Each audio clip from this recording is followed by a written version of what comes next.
Let's go ahead and start a research. So I have the understanding that we are probably not going to be expanding very much when it comes to building planets and stuff like that, because I doubt there's that many volcanic planets on the map. Because finding habitable worlds is kind of difficult in this game.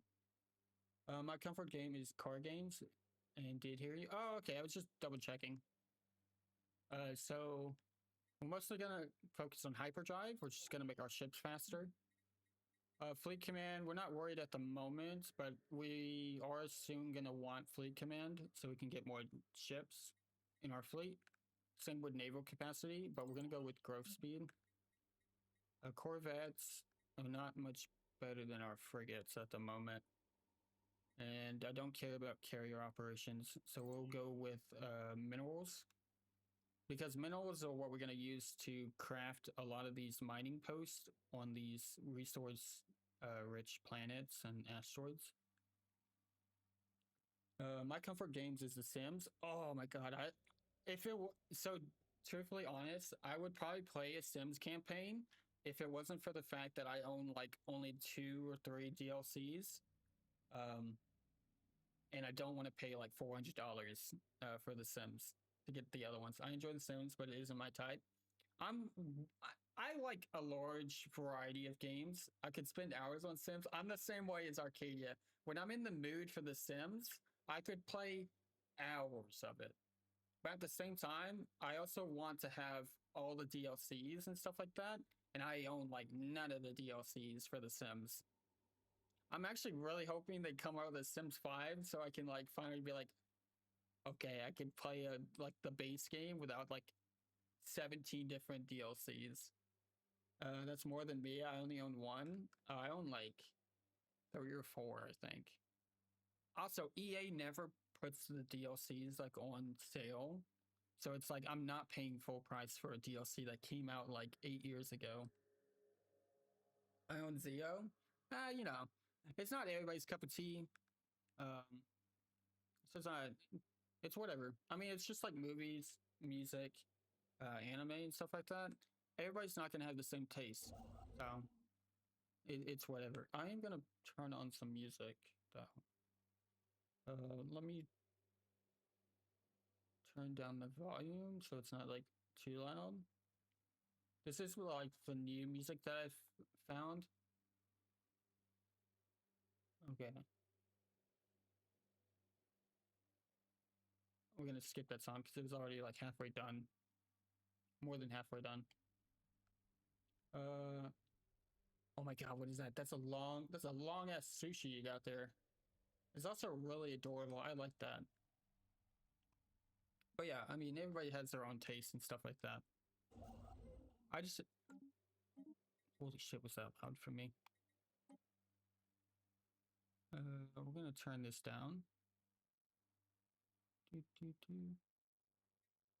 we go. But yeah. We're gonna start off. So alloys, which is this right here. It's this little icon, are mainly used for building ships. Let's be honest. BRB gonna take a mega shit. Okay, have a fun mega shit, DK. They're mostly used for building ships. Minerals are like used for basically any other when it comes to like building like planet building slots. When it comes to building what are these called? Like industry or city districts, power plants, which is used for money, basic minerals, which is once again just minerals itself. And minerals are also used in the consumption of some buildings. Have fun. I know, right, Arcadia? I know, right? This is science, which is used for research, basically.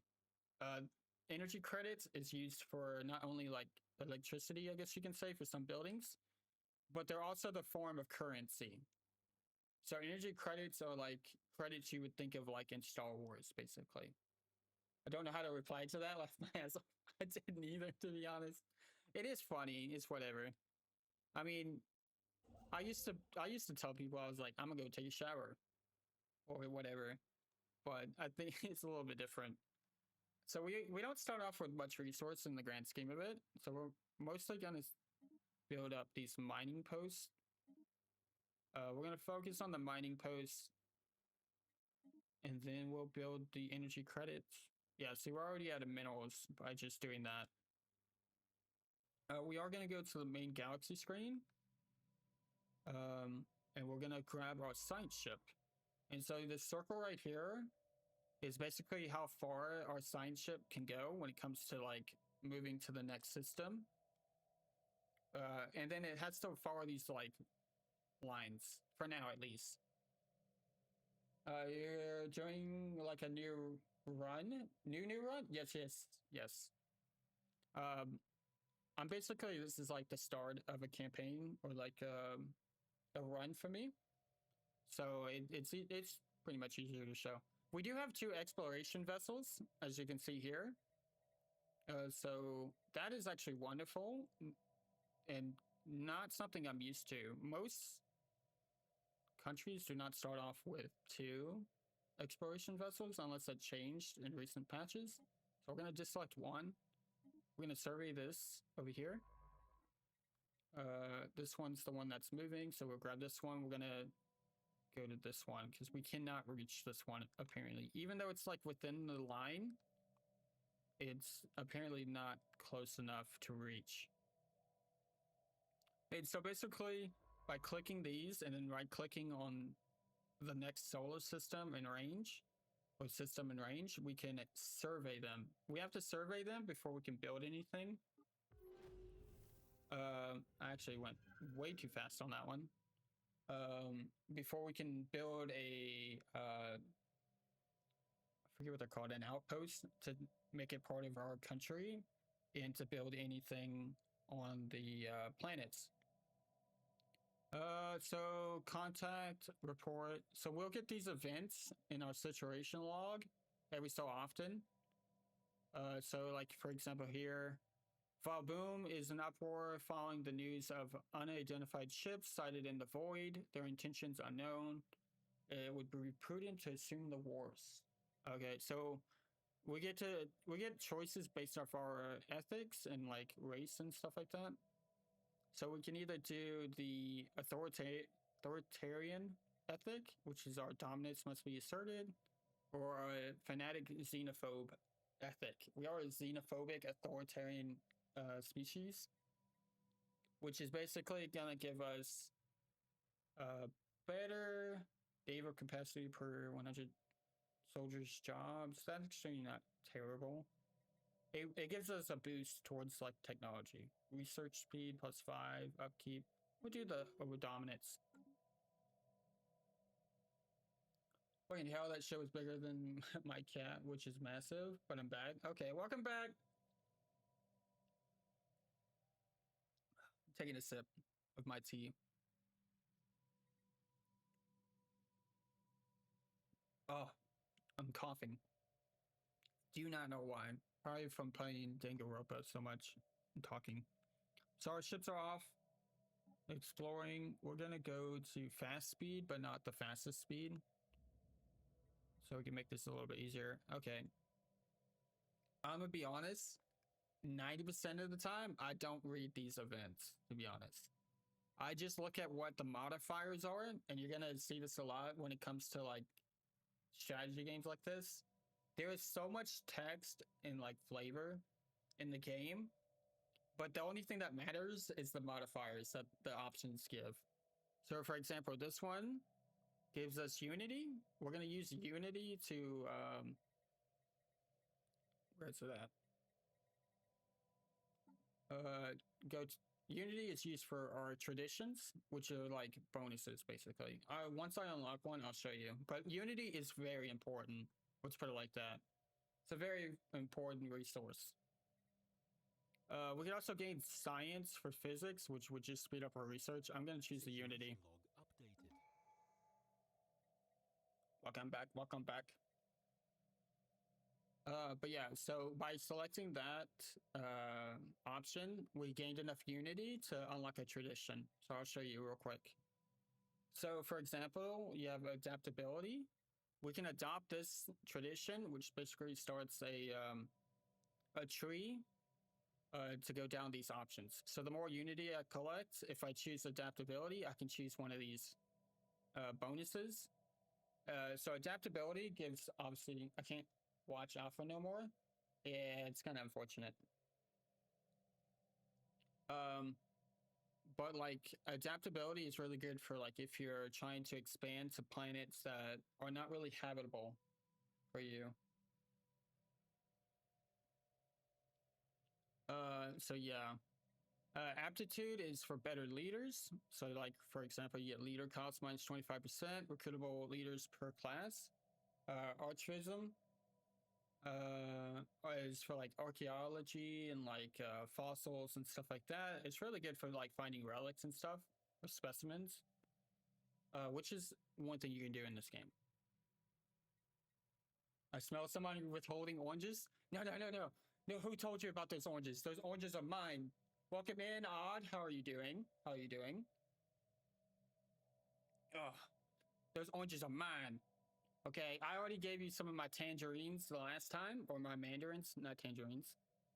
Alright, I might live in Florida, which has the largest orange industry in the US, but I mean, those mandarins are good. I love mandarins, and they're cute. Hence why they're called cuties. So commerce is what it sounds like, right? It's for money at the end of the day.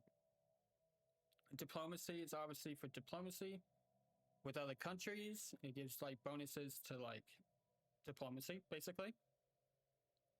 Discovery is really good for like exploring. Domestication is for like wildlife, which you will see flying jellyfishes and stuff like that in this game. Doing great, except there are oranges out of reach. Just ate so much sushi. Oh my god, I'm jealous. I haven't had good sushi in a while. I don't think we can even adopt. Oh, we need a technology to even get domestication. Domination is really good for dominating, right? Obviously. We love a good dom. We ain't no sub. Let's put it like that. And amenity. I forget what that really is for. It's not terrible. It doesn't look like it's terrible. It's good for like if you have a strong rival. It looks like expansion is really good. It's the one I always start off because we are a brand new nation. We need to expand. Expanding. So like starbase influence cost is a very important thing early on because you don't get that much influence starting off. Like right now, we're only gaining 3 every month, I think. We love a good what now? You know what I said. You know what I said, Arcadia. But yeah. So this is our little construction ship. They're building some stuff in the home port right now. But yeah. We're gonna continue. Oh, we got some modifiers up here. Counselor, agenda, variable. Can't use that. I hate that. Empire focus. Oh, this might be. No, it's not. I thought this was new. It's not new. It's like a little task that you can focus on that gives some bonuses, I think. Or it gives like special quests and stuff. It's whatever. We have an idle defense ministry, which is a commander. Don't care about him at the moment. Okay, so we apparently found a Sigma minutes, which is basically we found a new species. So we need to assign a envoy to begin investigating and talks with them to discover who they are. There we go. If we check over here, when it comes to like the game itself, I mostly pay attention to these icons right here when it comes to the planets. So this weird looking icon right here is for unemployed population. And this one right here is for open building slots. It was so good. I inhaled it so fast. Been craving it. For weeks. I was about to say. Oh man, I haven't had good sushi in a while. I'll be honest. I did have ramen not too long ago, but I didn't get any sushi with it. Because I'm very particular when it comes to sushi. I struggle with like raw tuna, unfortunately. So I generally go for like crab or anything that has like crustaceans in it because I do love crustaceans. I just can't stand raw tuna. Not in the sense of like I don't like the taste of it. It's the texture that gets me. I've taken bites of like large pieces of raw tuna and like the crunch into like the meat is just it's difficult for me. Let's put it like that. But I love sushi. Okay, so we have some open available. So we have no available jobs at the moment. That is unfortunate. I ate mostly tuna and also a spider roll tonight. What is a spider roll? I'm generally terrified of spiders, so I need to know. Plus, let's go for sushi. Even though Odd had some, we can invite them too. Oh, of course. I love sushi. Like I said, I just struggle. If I can trick my brain to not recognize that I'm chewing like tuna, like raw tuna, I'll be good. I like sushi. Oh, okay. Wait, okay, didn't you have sushi not too long ago? Now I think of it. Okay, we don't have to worry about food apparently. Oh, that's right. I think our species lives off of energy credits, I think, which is consumed. Bases, districts, buildings, ships, jobs. Maybe not. Yeah, we don't use food. So we must use energy credits. But it's not showing up under population. I don't know. We are gonna build. Oh, we don't have money. We need to wait. We need more. We need more minerals. Spider roll is soft shell crab and is cooked so easy. Oh, then I would love. I would love a spider roll, even though I'm generally terrified of all spiders. Shush! You can never have too much sushi. Valid, valid. Me and you both. I look forward to the sushi trip. Of course, of course. We can all have sushi together. It's funny you bring up spider roll. Uh, I've been telling Alpha this. I swear to God, the brown recluse spider like mafia lives outside my house. Because like every time, no matter the day, there was like a 2 day period where I didn't see one next to my front door, and I was generally happy. Oh, very important. All right, we're gonna continue having these guys explore the galaxy because it's very important. It's very important that we keep these guys active and we constantly expand. Because like the borders are gonna expand really quick, but you can get cut off really easy by other nations and stuff like that. So it's you want to expand really quickly without overextending yourself too much. Basically, it's how I play this game. But yeah, I think honestly, we have a lot of brown recluse spiders, and that's what I'm finding out. I would be very upset with the brown recluse mafia. Yeah, they'd just be chilling outside my front door every day for the past like 2 weeks. Actually, it's probably been longer than that. Almost every day or every day. I've walked outside at around like 8 p.m. when the sun goes down. There's just a big ass, and I'm not even saying they're not small. They are not small. They're like the size of a quarter. Size like brown recluse spider. It's just chilling on my welcome mat, like at the front, or like next to my front door, and I hate them. I hate them because the only reason I knew about them was because one snuck into my house, and I found him in the hallway when I was walking to my office. Oh my god, did it scare me? Because once again, I have yet to find a small one. They're all like the quarter size. And I'm like, nope. First off, if it gets in the house, it dies. I don't trust spiders in the house at all. And if it's on the front door, that's too close to the entrance, and they've got to die.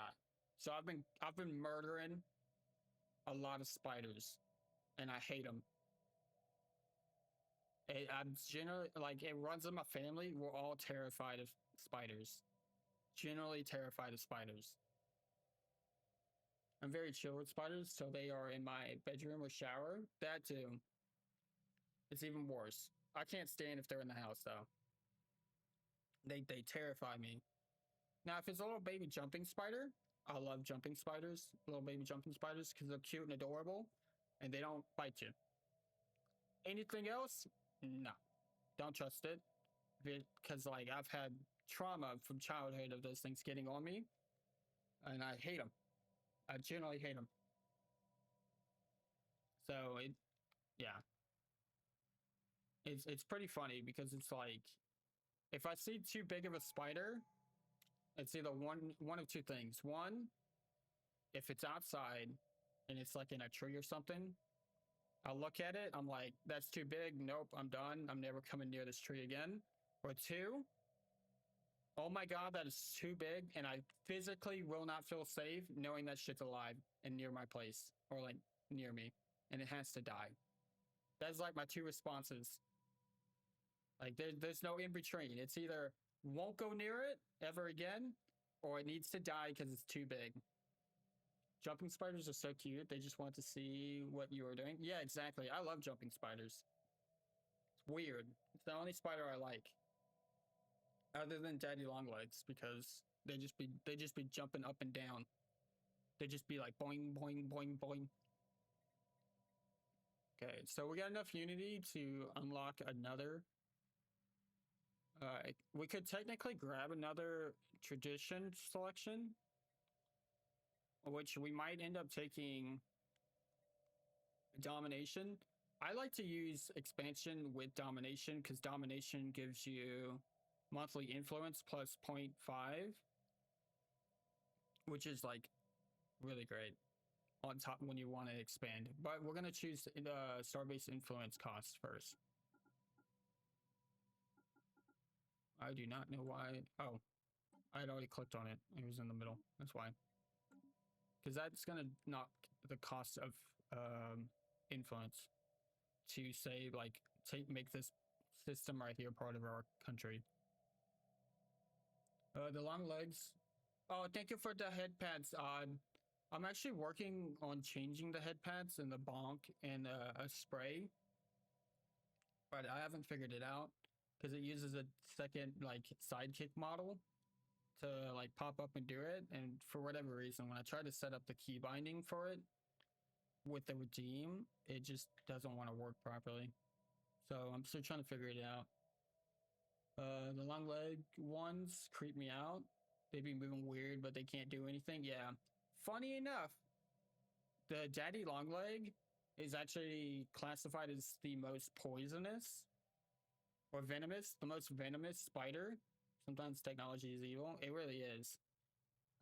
Daddy long legs are actually considered the most venomous spider, but they literally cannot physically bite humans. I forgot the exact reasoning behind it. I think it's because like their mouths are too small or something, and they literally just can't break the human skin, or like they physically can't bite us for some reason. But they are considered like the most venomous spider. I'm pretty sure. Just not to humans. But to other creatures, they're terrifying. Or at least other bugs. But yeah. I actually just moved into this. The fangs are too flimsy and small for human skin. Ah, that's what it is. I just moved into this new place back in January, no, like late December. So I didn't know the spiders were this bad. I'll be honest. Like I said, I've only had one get inside, and I killed that thing immediately because I didn't trust it. I actually like freaked out really bad trying to kill this spider. Because I stepped on it, and it got stuck to the bottom of my flip-flop, which made me freak out because I didn't know if it was dead or not. That thing could have just like grabbed onto my shoe or my flip-flop and was just waiting to come around the corner and bite me. So I like panicked. I smashed it a few times. I didn't trust it. But yeah, like I said, if it's inside the house, it has to die. But it being a brown recluse spider, like, I'm sorry, but like in Florida, the only venomous spiders we have are black widows and brown recluse spiders. And if you know what a brown recluse spider is, you would not fuck with it. It's like on sight that shit dies. Because while fatality is like very rare, if they bite you, they literally cause your skin to like, what is it? I forgot what it's like, necro something or something like that. It literally kills the cells basically, and it causes it to rot. So people, if you take too long to get it like treated, you could lose your like a good portion of the skin around that area, or even a body part if it gets bad enough. I don't know why that got auto-modded. That's crazy. Okay.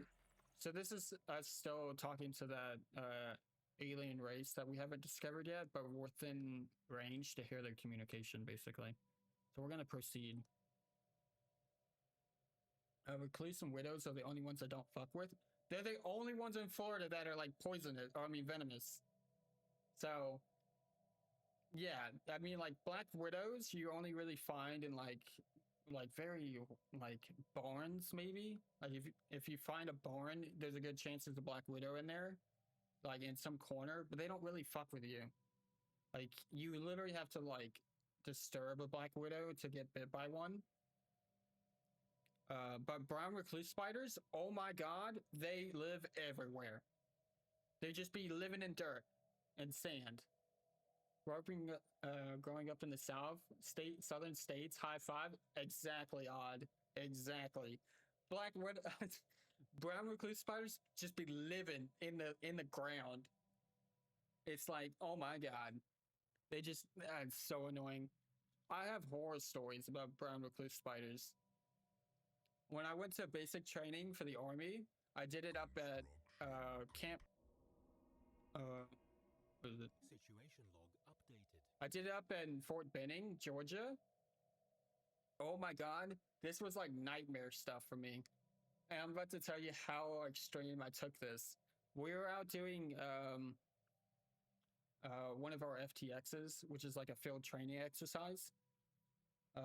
I think we were about like 6 weeks in or something like that, 5 or 6 weeks in the middle of the woods. We're out there for like 5 days, I think, or something like that. And we had to like build we had to dig like trenches and fighting positions. And once again, it's Georgia, so it's the South in the US. Fucking brown recluse spiders just exist everywhere.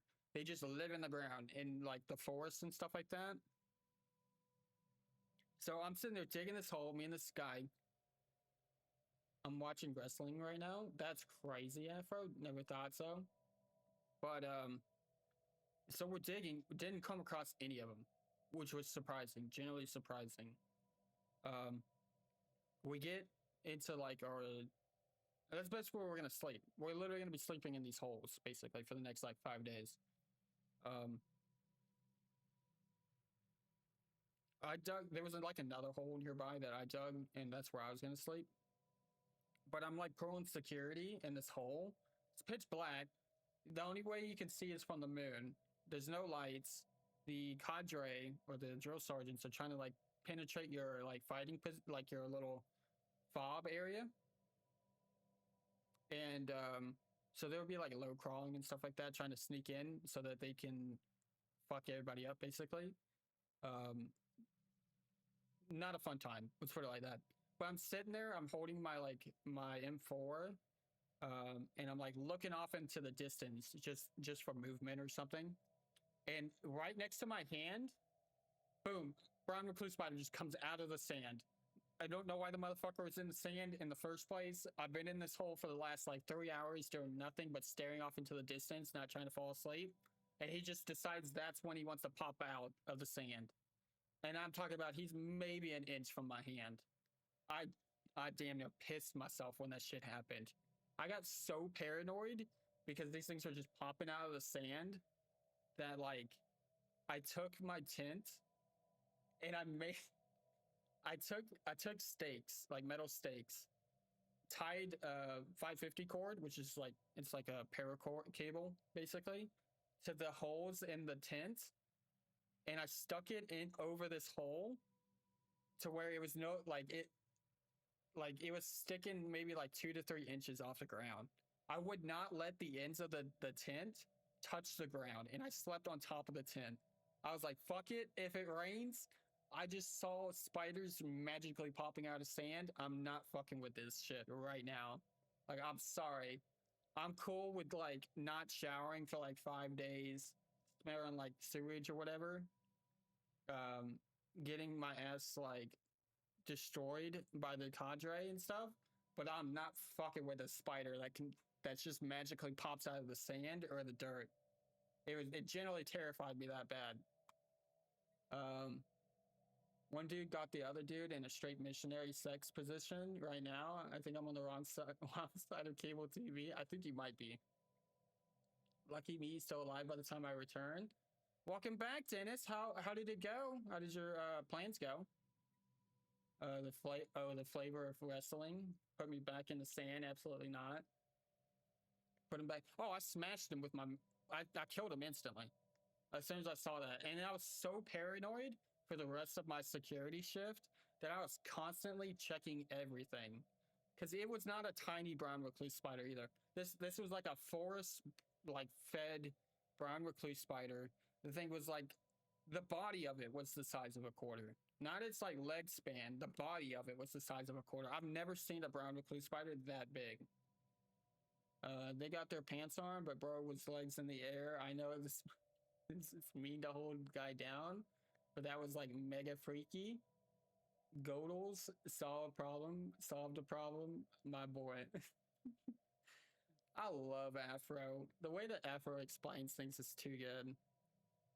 All good, just seeing my significant other and helping her with errands. Oh, okay, I got you. I guess you were like off grocery shopping or something like that, which is valid. Are we sure you're watching wrestling? That's what I'm trying to think. I think Afro might have turned on like night TV or something, like adult night TV. He'd be watching that HBO at night type shit. Are we sure? Okay. I don't know. They got their shirts off. Hey, yo, it's getting freaky on the TV, Afro. I'm not saying send clips in the Discord, but you know what to do. All right, back to the game though. I need to take a sip of drink because my mouth is dry now.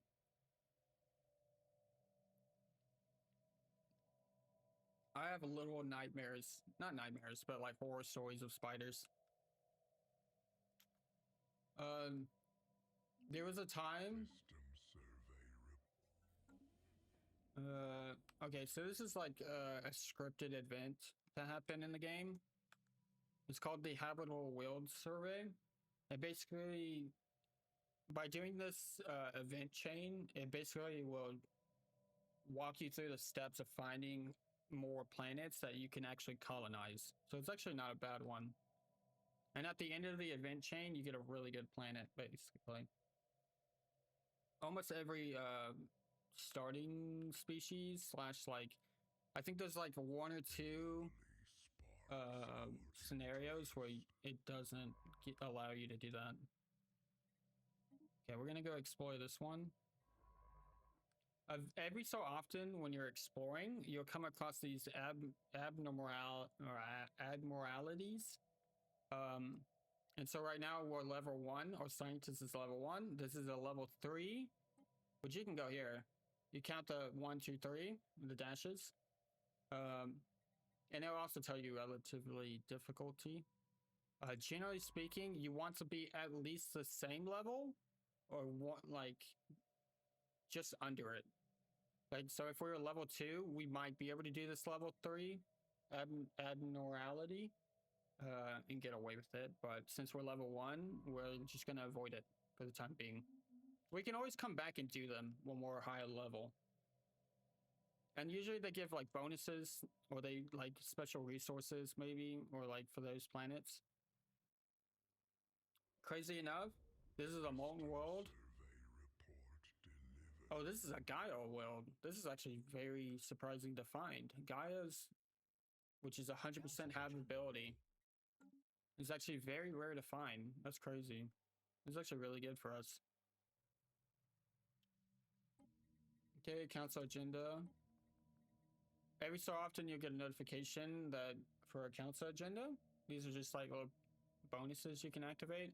So like this one, initial modifier for 166 months, we get 10% of unity. Upon launch, we get 40% unity, which is basically like when it completes. So we're gonna go with that one. Make sure it's not a holy world if you have Fallen Empires on. I have all the DLCs on, and seeing that, oh, there's a volcanic world too. I forgot that Dennis knows how to play this game too. That is a good point.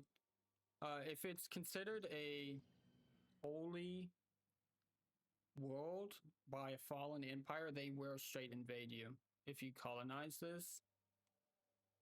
So you do have to be watching out for that.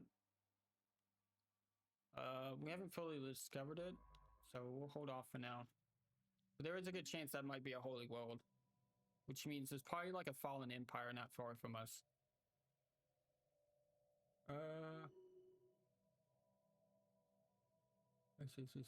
See. I'm gonna colonize your cheeks. This Afro, you motherfucker. Arcadia, I need your help. Oh, a volcanic world. Yo, there's a lot of habitable planets near me. That's kind of crazy. Granted, the size is tiny, kind of like Afro. But it is habitable, so we can colonize it. This one's not. This one's better at 17. Okay, our head of research just leveled up. And they are surveying, so anomaly discovery chance is not bad. Survey speed will make him go quicker. I'm gonna go with anomaly discovery chance because we want as many anomalies as we can find. Because if you complete an anomaly, like I said, they usually give benefits as long as you complete them correctly. Ruling. Oh, this is us. Okay. So this is our leader. As a counselor, we'll do with the minerals. I actually like that. Okay, our engineering actually finished all of the mineral camps, so we're gonna. You can also do this if you're on the map screen. You can just, if you have like an engineering ship or something, you can just right click on like systems, and you can mass build from here. So you don't have to constantly like zoom in and click on each one of these. You just right click it. My dick may be small, but so is my. Wait, what? My diff may be small, but so is my dick. Afro back on. Afro just called his dick twice small. That's kind of crazy. I was not expecting that.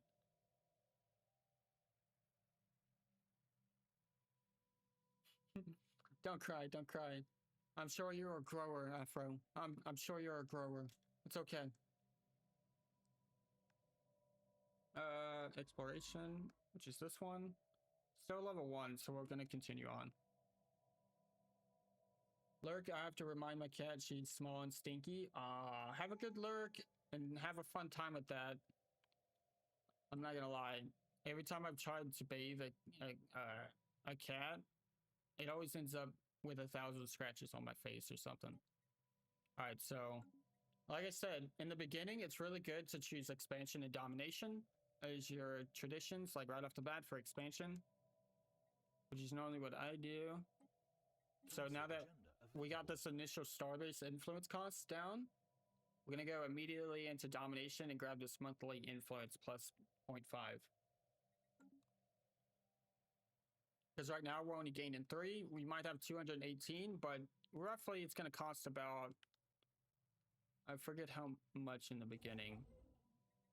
37 influence to build a star outpost to claim this system, basically. Maybe he wasn't going to, but then he got day and couldn't lie. An anomaly sparks our interest. Oh yeah. Oh, got sad. I was about to say my brain couldn't understand what you were saying. Natural beauty, city district. Question marks. I forgot to see where this is considered a holy planet. It's naturally beautiful though, but I am worried. That's true. Okay, yeah, that is true. I had like double starships over my capacity at one point. It was horrible. Are you talking about in Warframe or in this game?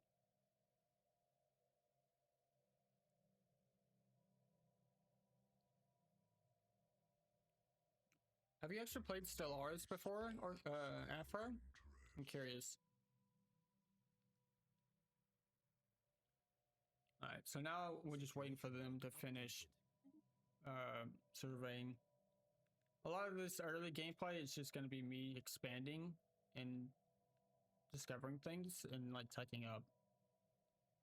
The early game can be kind of boring in this game, I'll be honest.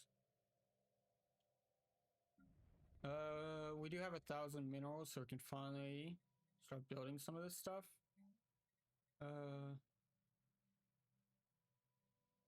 Building slot staying, don't care. We're gonna build a geothermal plant, because right now we're only making 20 credits. We don't have to worry about food because our species does not live off of food, they live off of energy credits. So basically our energy credits is gonna be our currency and food at the same time.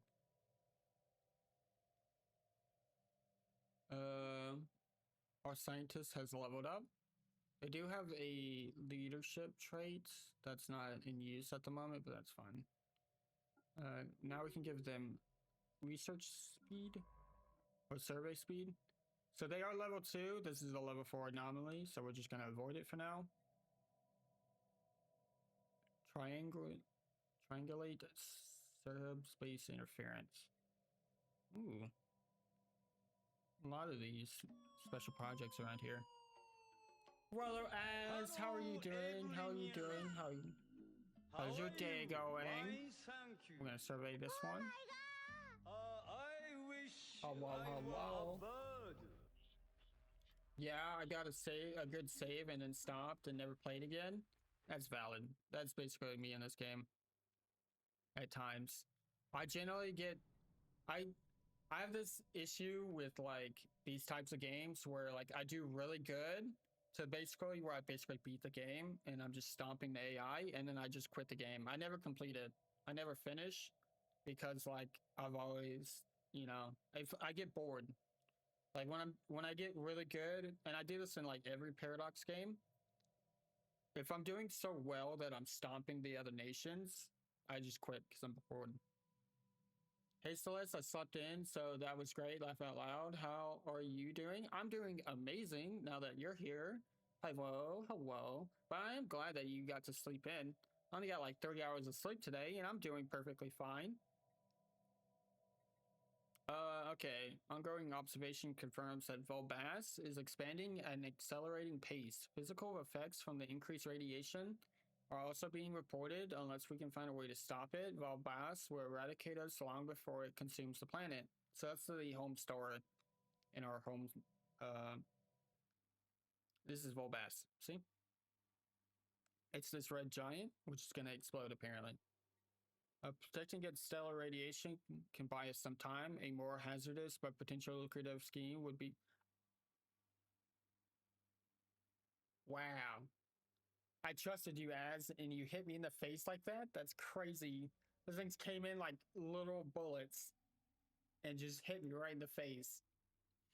I trusted you. I trusted you. 3 hours? Yeah, I really did get like 3 hours of sleep. And then I took like a 3-hour nap before stream. Or a 30-minute nap. Not a 3-hour nap. 30-minute nap. Ah! Again? Oh my god. Those candies are hard. They're not soft and chewy. They're hard. Right to my dome. 3 hours of sleep, good sir. Yeah. should I take him out, Celeste? Well, let's give them a chance. Let's give them a chance, Arcadia, for a second. Gots to get the sleep. Does that mean the candies in your hair are hard candy too? Some of them are. I will not deny. They're both soft and chewy. They're hard. Relatable. I swear, Afro. I swear. You're making me laugh. They actually technically are the same candies. Captain, you're locked up, so you can't. Oh my god. No, you can't lock up Arcadia. Are we only eating the soft candy hair? But, but, but those are the ones that are easy to get out. The hard ones are the hardest to get out. Dennis, we need to talk. I heard what you did earlier. Dennis, you might want to run. That's all I'm going to say. You might want to run for your life. Okay, so protecting against solar radiation may buy us some time. A more hazardous but potentially lucrative scheme would be to harness the increasing radiation, boosting our energy industrial sectors. We're gonna exploit. I've never played this scenario, so I don't know how this is gonna go, but we're definitely gonna exploit. In this game, you cannot worry about a single planet. Granted, it is our home planet, which means this is where all of our population is and stuff like that, and most of our, like, all of our industry. But once we start expanding to these planets nearby that we found, if we lose a planet, it's fine. Preferably not our home planet, but you know, if it does tend to be our home planet, it's fine. It's fine. Dennis, don't go into the light. Afro, save me. That's one done. 2 more to go. Oh god, Arcadia. Everybody run. Everybody run. Arcadia's got a knife and she's not afraid. She wants sushi. And she's gonna get her sushi. Okay, influence gained. Okay, so we discovered what the Sigma Menace is. And it gave us influence from it. I chose a weird narrator for this one.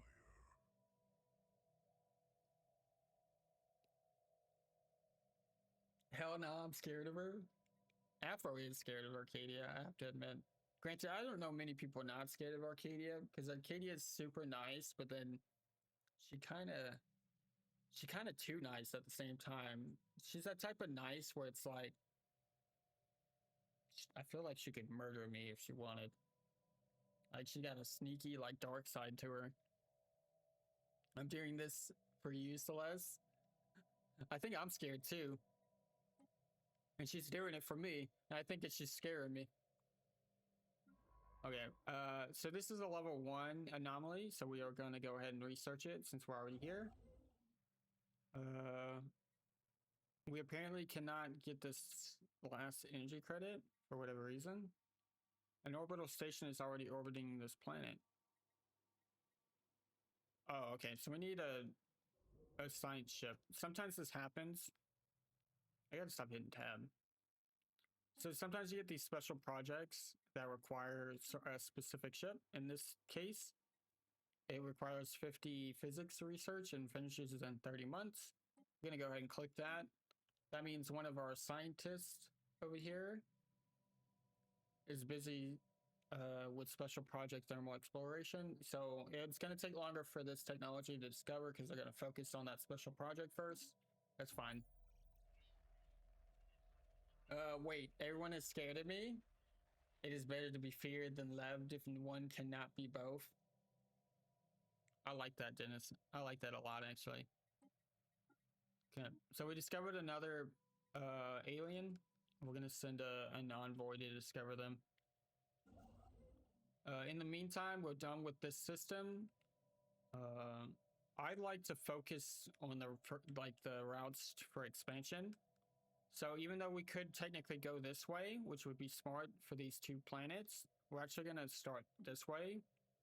Eventually, the scientists will finish this one, and then we'll jump to this one, and then we'll probably grab this one second before we go this way, because we're gonna get cut off if we focus too much on this side if another planet jumps in, basically. So you just gotta like really pay attention to like how you're expanding, because you can always widen the routes as you get later into the game, but early on you want to literally expand as much as possible and cuck any other like civilization. And that's generally how you're going to build like a really strong nation in this game. That's very true. Machiavelli knew what was up. I hope you've learned not to lick cakes again. Right, Celeste? I'll control myself. Celeste's explanations are amazing. Thank you, thank you, thank you. Okay. Every so often we'll get some like special events or something.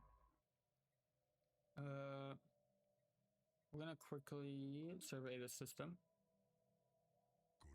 We do have ads in 5 minutes. Okay, we did build that energy power plant here, but as you can tell by this icon, we have excess denizens, so we need to construct some more stuff. We have 32 energy credits a turn. We can hold 25,000 without building silos or anything like that. I don't think we really need anything. I do want to focus on getting as much alloys as possible, because once we start building massive fleets, they are extremely expensive when it comes to alloys. So we're making 47 minerals at the moment. We can afford to build an alloys foundation. Now this is going to cost 2 energy for upkeep and 12 mineral to produce 8.78 alloys.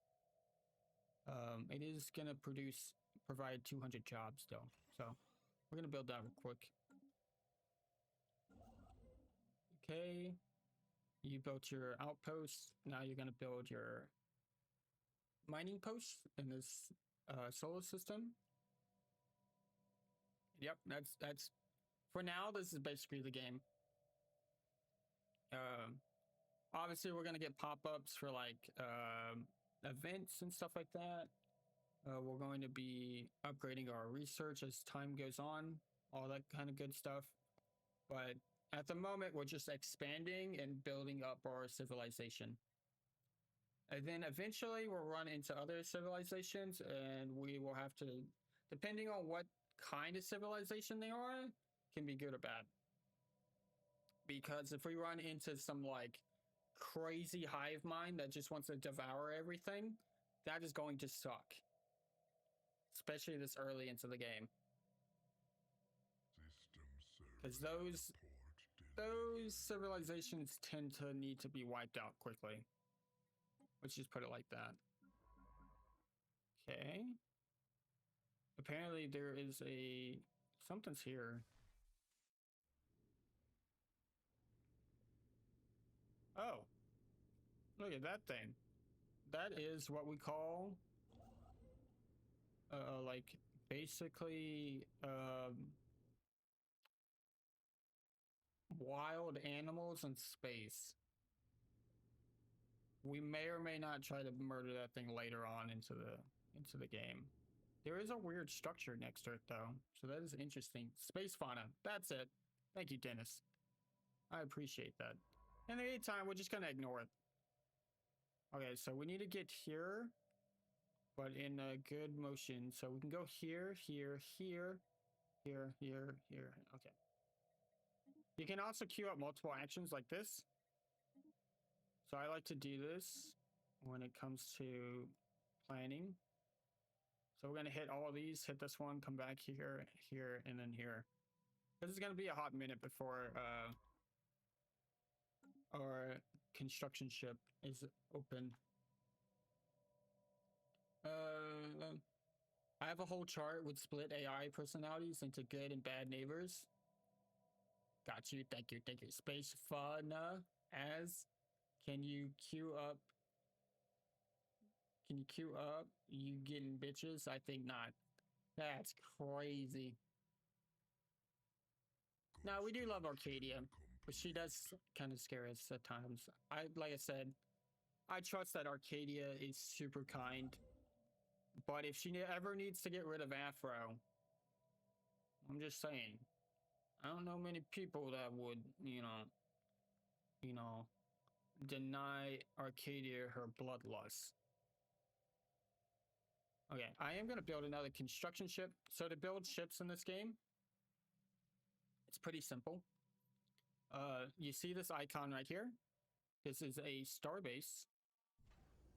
Or, yeah, a station. And you can construct these on places that you own. So like here, if I wanted to, I could go to this station and I could upgrade it to a starbase. And then I could construct a shipyard or defenses, whatever, modules right here. Not gonna do that because I generally only build starbases. Well, eventually this one will have a starbase, I'll be honest. Because I usually only build a starbase on places that are either very important, which is hyperlanes. If there's a part where enemies have to funnel through, I'll probably build like a defensive starbase there, or where I colonize planets. Because you want like them to be able to travel, and there's an upgrade for a starbase to do that.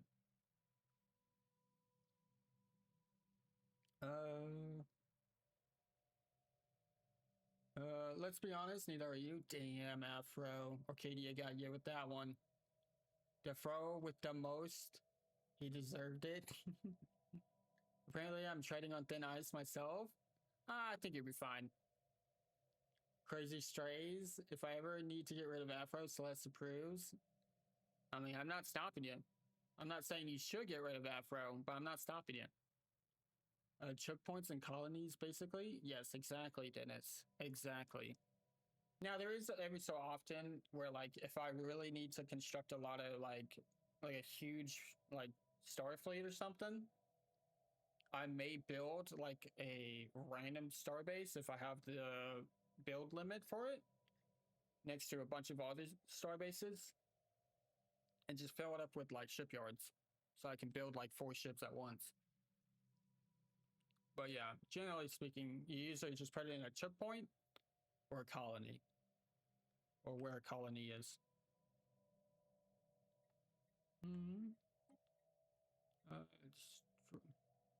Suppress unrest. Oh.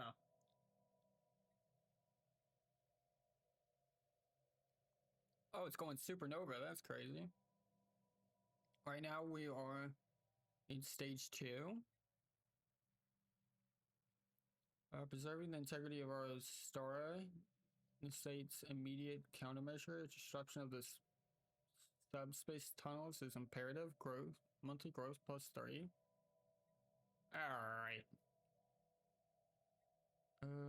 We are going to click this one. It is going to cost 20 upkeep, but we can afford it. So what origin are you playing? I'm playing... I haven't played the newest DLC, which is like the volcano species. So I'm doing, what's it? Red Giant. So our origins, or like our home planet star, is gonna explode, I guess. Basically. Oh, but yeah, back to what I was saying before. So once it has a shipyard like this one also has a solar panel network, which produces 6 energy, and a crew quarters, which basically gives you a docked ship upkeep -25%. I'm going to come over here to the shipyard, and I'm just going to click engineering vessel, which is 50 alloy. And it's going to take some time, but it'll build another construction. Oh yeah, that's the Inferno's pack. It looks so cool. So close. Yeah, Sleepy's really close to hitting 1 billion. Okay, we finished research on the hyperdrive. And we are going to choose... Survey speed is something I generally go for. I usually pay attention by the cost, basically. This one will give us rural district specialization path, which I don't particularly care about, to be honest, at the moment. I much care more about survey speed because we're exploring at the moment. What am I doing? There we go. Sleepy went for it and they got it. Look at that. And it happened. I did it. Congrats, Sleepy. You hit 1 billion. Now you gotta go all in, right? Okay. In order to like not run through all of our influence really quickly, we're just gonna build as we like expand, basically. If we need to cut off a nation, then obviously we'll forget about building mining outposts and stuff like that. We'll just like push through to cut them off or something. No. Crazy that me and Toad Sniffer were once in the hundreds of billions. That is true. At one point they were in the hundreds of billions and then they lost it all. They flew too close to the sun and they got burnt. And it'll restart. Okay. I'm gonna expand this way. Oh, and now, see, Arcadia Dennis knows where it's at. I refuse. No, don't refuse. Okay. We did build the alloy. So we're losing 20 to the situation. We don't have a lot of energy, so we're gonna build another energy. We still gotta open our excess denizens, so that's like kind of the important thing at the moment. 99% of gamblers quit before hitting big. I legit thought Arcadia did 170 million. Not yet. Not yet. Congrats, Sleepy. Congrats. Congrats, Arcadia. Congrats. Also, Arcadia, don't forget to download. Oh. I don't know what that meant. Okay, so this is our Minister of Defense. I don't care about amenities on a general, basically, or commander. Can you even assign generals or commanders to be governors of planets anymore? I don't think you can. He is a counselor, so technically a counselor agenda speed wouldn't be bad. Empire effects as counselor, ship weapon damage and army damage. I want the weapon damage, so we'll take that. Amenities on a leader is useless when you can't get amenities from buildings. Yeah, exactly. Okay, so now we can grab this influence right here from domination. So we got an extra 3.5, so now we're gaining 3.7. 0.2 is coming from our power projection. Cool. Oh, this is actually a civilization right here. Oh, that's what that was. It was a starbase being constructed. That fucking sucks. It's a good thing we expanded that way. So we already got cut off, so we can no longer expand to the left, because even though we can't see them yet, because we're trying to discover them, the home system, we may try to abduct specimens from them.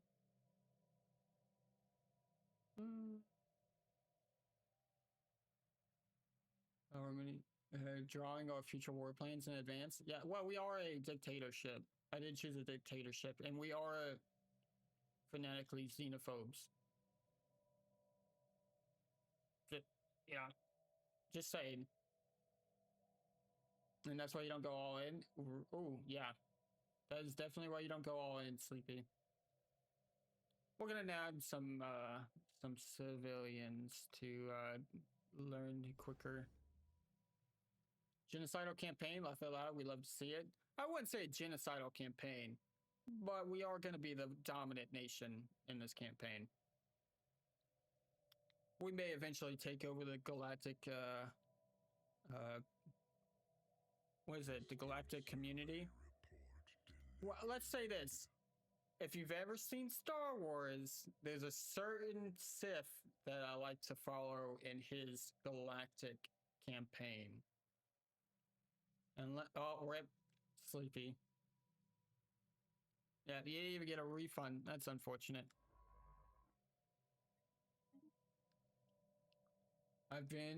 It's been a while since I tried to use that. That is true.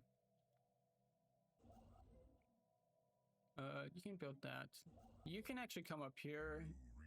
Actually, no, yeah, no, you're gonna wait. Light into darkness. Okay, we've unlocked some stuff. So this is our society. Let's see. I guess we're unlocking Corvettes. That's fine. It's not a big huge issue. Go ahead and tell you planetary government to colonize, which is what I'm about to do. You could make 2 billion right now. Oh, Sidious? Yeah, pretty much. I like to be like that guy in this game where it's like, oh, like he is kind of scary over there in the corner. He's got a massive empire going on. He's like, but he hasn't done anything horrendous or anything. Like he's mostly defensive wars. And then all of a sudden the galactic community is made or formed. Oh! Is my alerts are broken again. God damn it. I hate Twitch. I hate Twitch so much. Welcome in, Raiders. Welcome in, Sasso. I swear to God, I hope Stream Elements does not go away because I hate Twitch alerts. They are like always broken for me for some reason. I have to like constantly refresh the link. But welcome in, welcome in. If you don't know who I am Celestef. I'm a candy VTuber. What were you playing, Sasso? If you need to run, I completely understand. Right now, we are playing a strategy game called Stellaris, where we basically are creating an empire and trying to take over the entire galaxy. This is the galaxy right here. This is us right here. We're kind of tiny at the moment. We just started not too long ago. Like I said, if you need to run, I completely understand. Make sure you take care of yourself. Sleepy just won a refund bet on their Gamba. But welcome in, Kyrie and Az and Sasso. Hi Celeste, how are you doing? I'm doing great actually now that y'all are here. I appreciate y'all. I appreciate I love when everybody shows up. It's so appreciative. And thank you so much for the raid and trusting me with your community. I love y'all so much. I appreciate it. Let's see. Oof, yeah, I'll get your refund here in a second, Sleepy. Whoa. Well, played some repo. Well, reasonably drinking. Oh, that sounds like fun. I'm not gonna lie. I'm gonna have to join you one of these days with your repo. It's been a little. I haven't played repo in like a couple weeks now, I think. But I am loving the new update, especially with the kart racing when everything dies, or like when the run dies. It's actually quite enjoyable. I love the new update. Whoa, wow, why not? Nat 20, only 150k would have been a prime time to gamble 1 billion. That is true. Sleepy should have gone all in. I might have buzzed. I might be buzzed. Oh, that's funny. Oh, for sure. We play it every Saturday. Oh, okay. Maybe we can coordinate or something like that. We can do like a collab or something. We'll have to see. We'll have to see.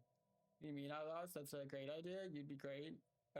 You'd get it back though. That is true. That's true. Let me grab Sleepy the refund.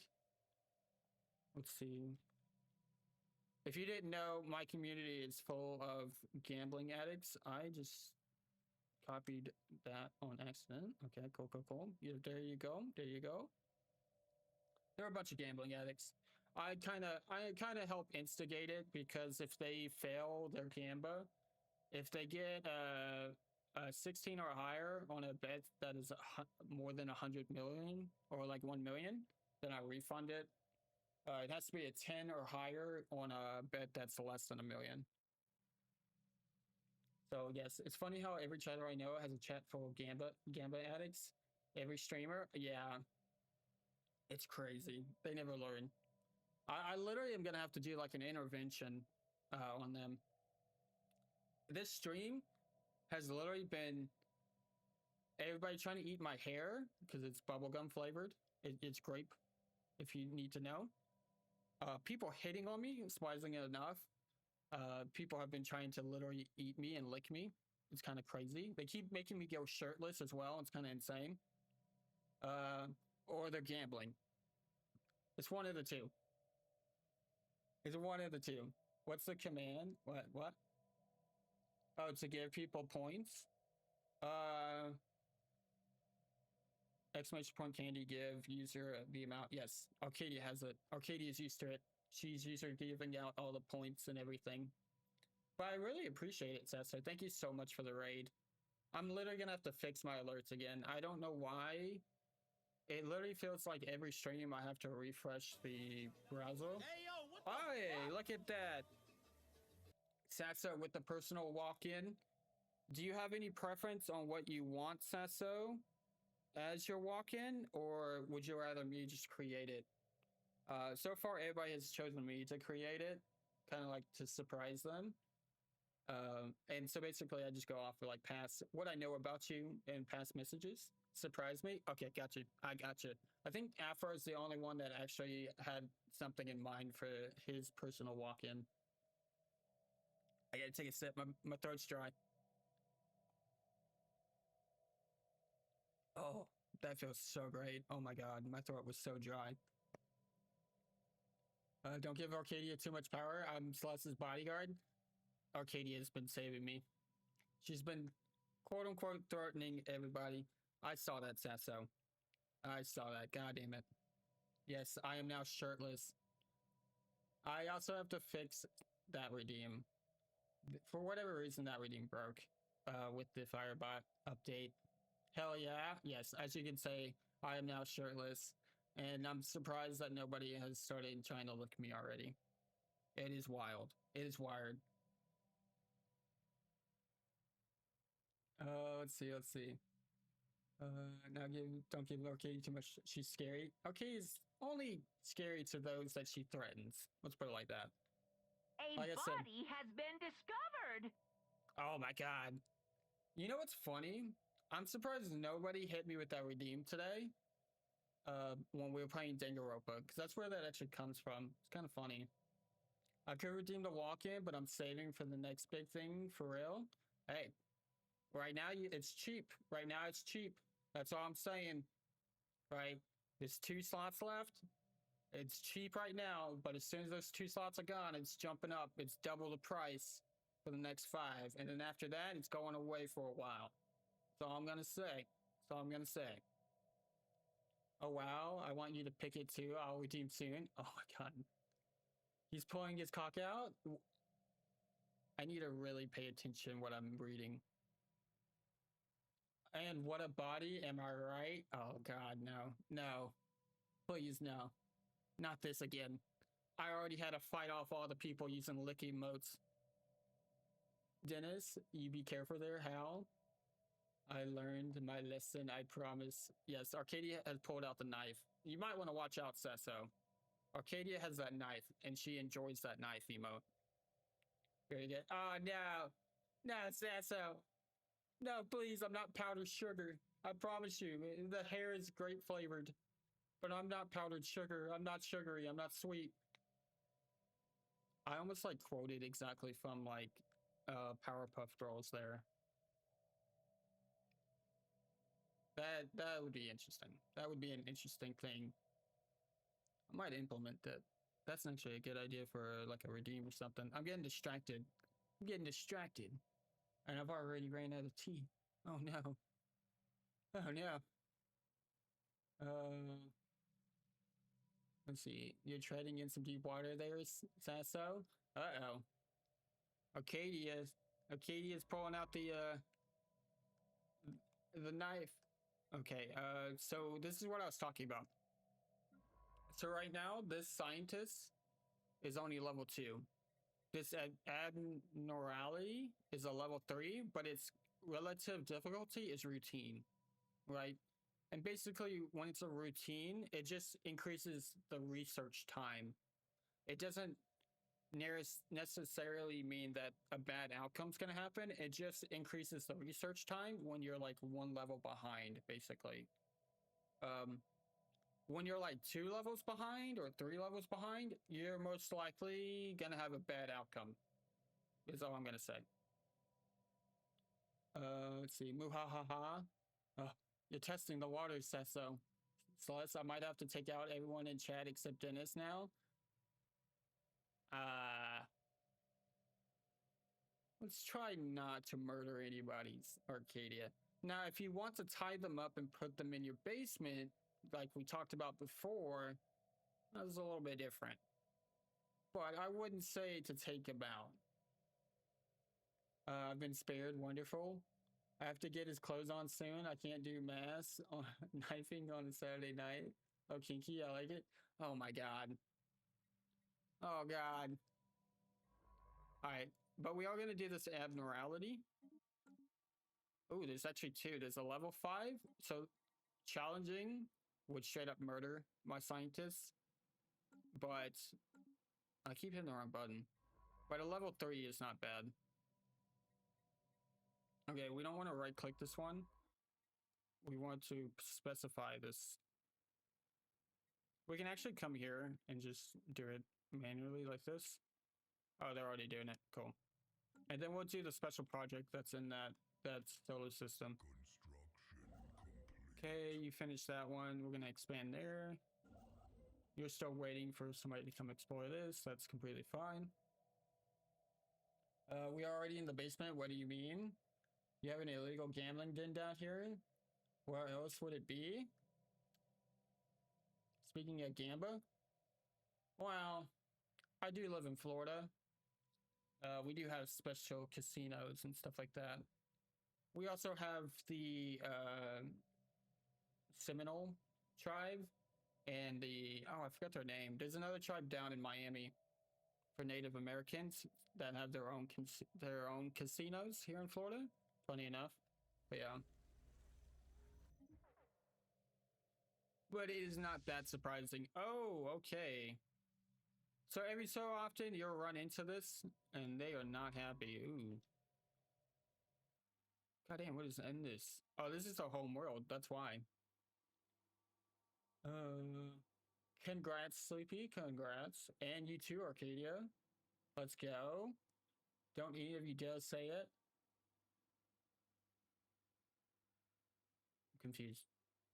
All or nothing? Oh, yep, there it goes. There it goes. Gotta do all or nothing. You know what to do, Sleepy. So, I think we apparently discovered them, but now they're, like, not happy. Or no, we haven't fully discovered them. That's what it is. We just wanted...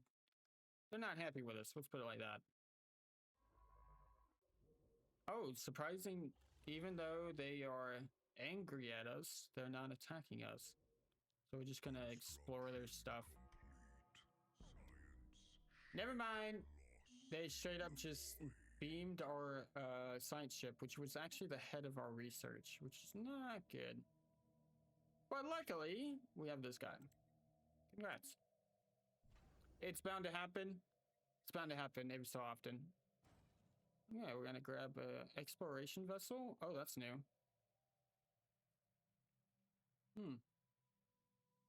What's the difference between an exploration vessel and a science ship? Do you know, Dennis? That's new. That is brand new. It used to just be a science ship, but now they have exploration and engineering vessels. Interesting. Oh god. Sleepy pulled out the gun. Also, this hostile fleet is not happy with us. What are you doing? Is that a sea turtle? Like a flying sea turtle. That must be brand new. Yeah, I've never seen that before. Shrine to the Old Gods event chain. I love grabbing these event chains as well. They're very nice. Alright, so we built a new science ship. Or exploration ship, I guess. I didn't, since there's a difference now. It is going to cost some Unity to hire a new scientist. And let's see. You are anomaly research speed. That's fine. And archaeology excavation speed. I'm gonna grab the excavation speed on the archaeologist because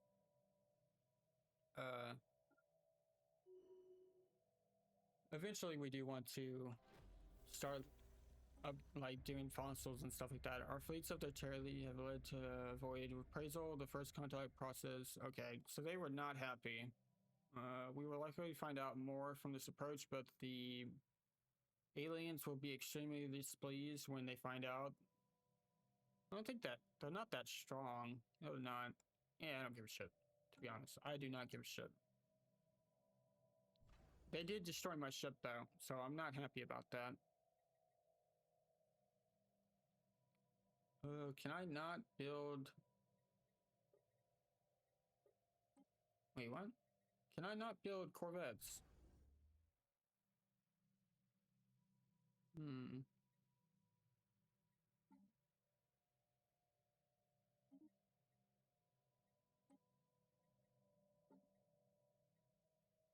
Hmm.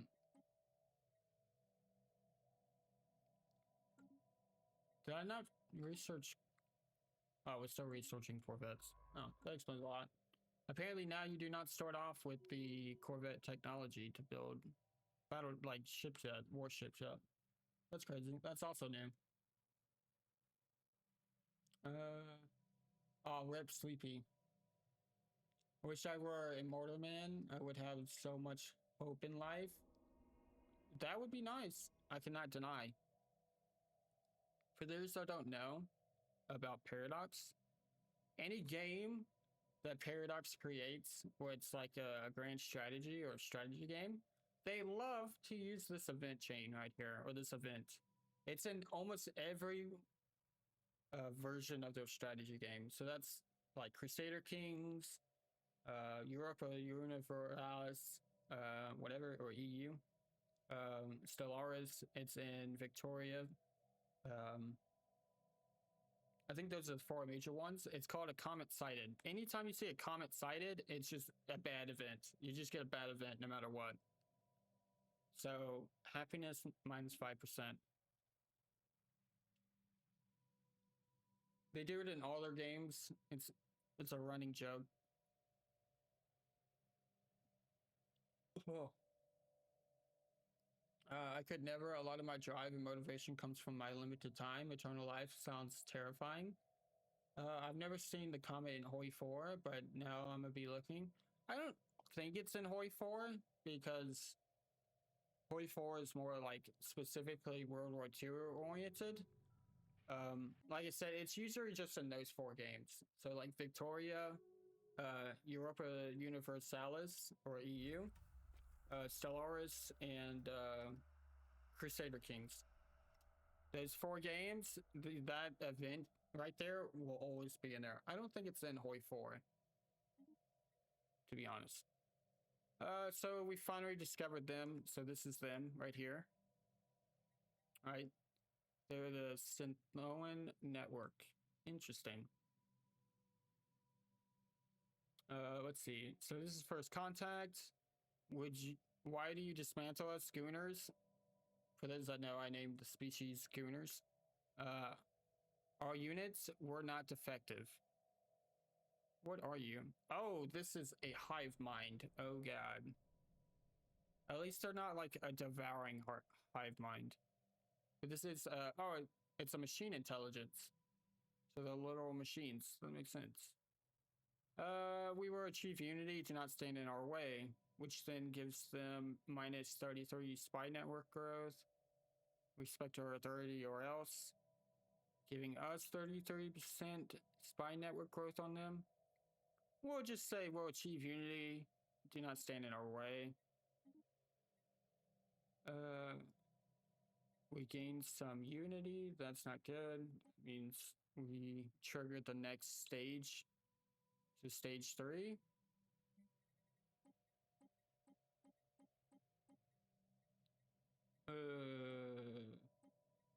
We need to start doing these event chains.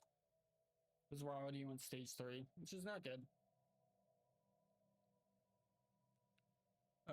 See, I would be motivated to make the world a better place because money won't be a problem after I build my wealth for 100 years or so. Problem would be avoiding experimentation by governments after they find out you have lived for hundreds of years. Well, it depends. If you play it smart or safe, you might be able to avoid them ever discovering. You can be like Keanu Reeves. Let's see. This is not good. I might have fucked up. I need to explore some of their land. Let me triangulate some stuff in their land. Shining a light into darkness. Okay, go ahead and discover that. We can go ahead and move this one over just to be ready.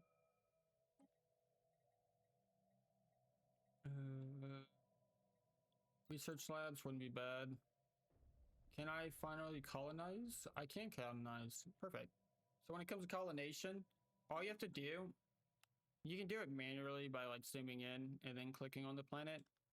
I just do it from this screen. If you click on the green planet, which is like potential habitable planet in the system, it'll automatically pull up the planet and you just hit colonize. You choose what population or species you want to colonize with. Right now we only have one variation of our species. So we're just gonna, all we have to do is, this one's cheaper for some reason, so we'll just choose that one. And then we hit colonize. I always remove the prime unless there's multiple planets in that like solar system. And then the same thing over here. We're gonna colonize, choose that one. So for example, this one does have 2 planets. And we're just gonna do 1. And then we'll call the second one 2. Construction complete. Let's see. This is a Burke idea right here. You should probably have to fake your death every 30 years or so. It depends on when you get what time year you live in. If it's like modern times, then technically you could live up to be 100 or something like that, unless you're like non-aging or something. It depends on what age.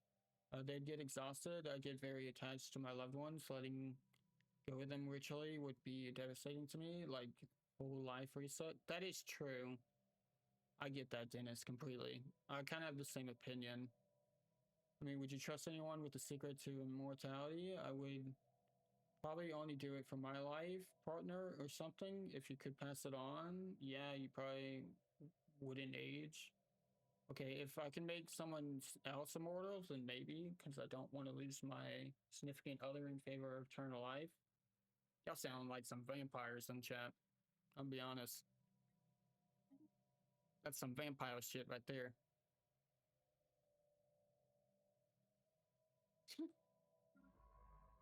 Okay, so we fully explored them.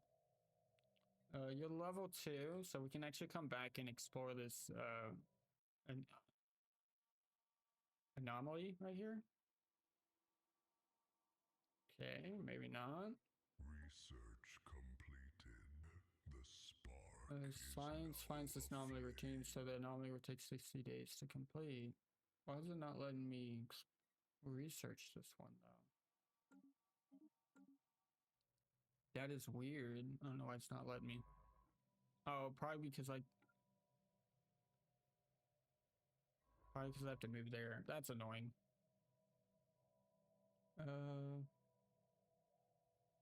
Hiss. Okay, let's say you and another person would you be able to love each other for eternity without getting sick of each other? I'm not throwing shade, but in my opinion, I think anyone would get sick of another person if they were both immortal. I mean, it depends, truthfully honest, like, potentially, but at the same time, you could potentially be in love for all of eternity at that point.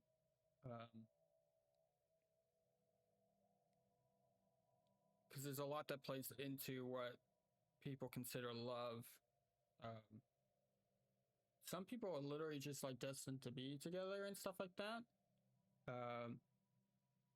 But at the same time, if neither one of you is gonna die and you're immortal, there's nothing truly wrong with like saying y'all separate for a little bit and just come back.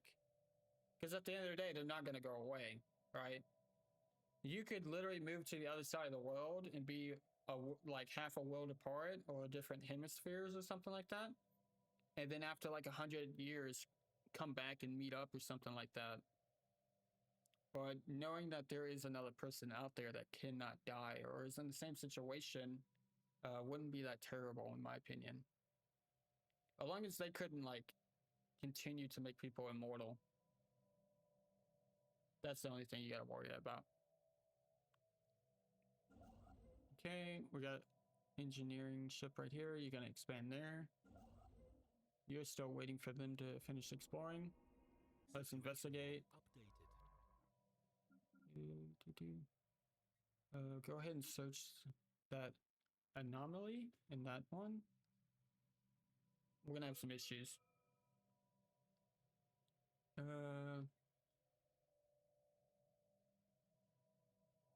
would definitely show how deep your love would go. It would be a test of time, literally. Valid question. I think a part of what makes love for people like us work is that it's for our lifetimes. Eternity wasn't the promise, so if you add eternity into the mix, it's completely possible. Can't see me and her relationship 500 years in our shared lives, but I don't know. Maybe, maybe not. Yeah, it's very much of the Freewind situation, and the partner can't be immortal. I feel bad for her. Is Freerun good? I heard it's so fire. Don't watch anime. Freerun is pretty fire, I have to admit it. If you're new to anime, Freerun would probably be a good anime to start off with. If you like modern anime. But if you want to get to like the cult classics, I wouldn't say it's like you should just straight up start off on it, but I would say Freerun is definitely one of the better modern animes.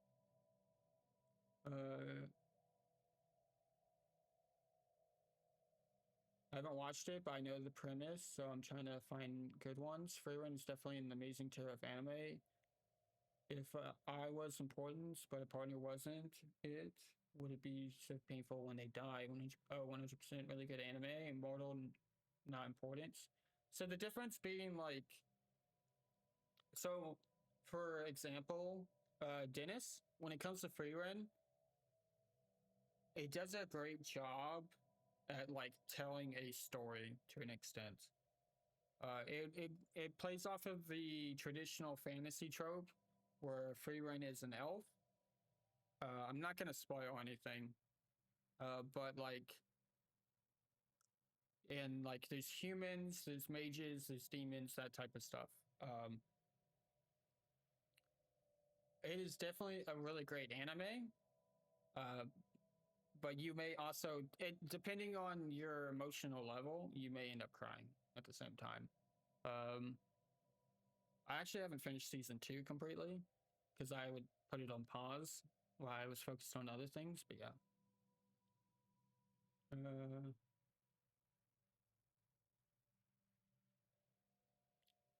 100% really good anime, immortal, not importance. Yeah, but also from a certain point of view, you could also view it afterwards that gave them love and affection to all their life, and they returned it.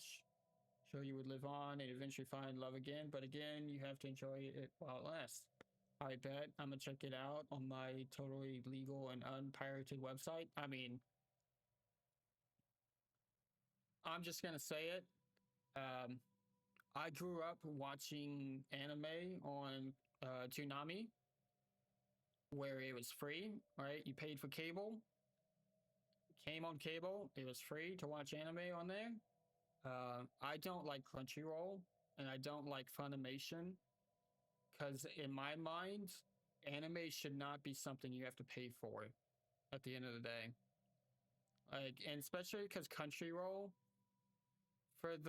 for how much they're charging you with the whole paid ads and non-paid ads and stuff like that, I think they're limiting. They take forever to actually like put non-mainstream anime on their company website and stuff like that.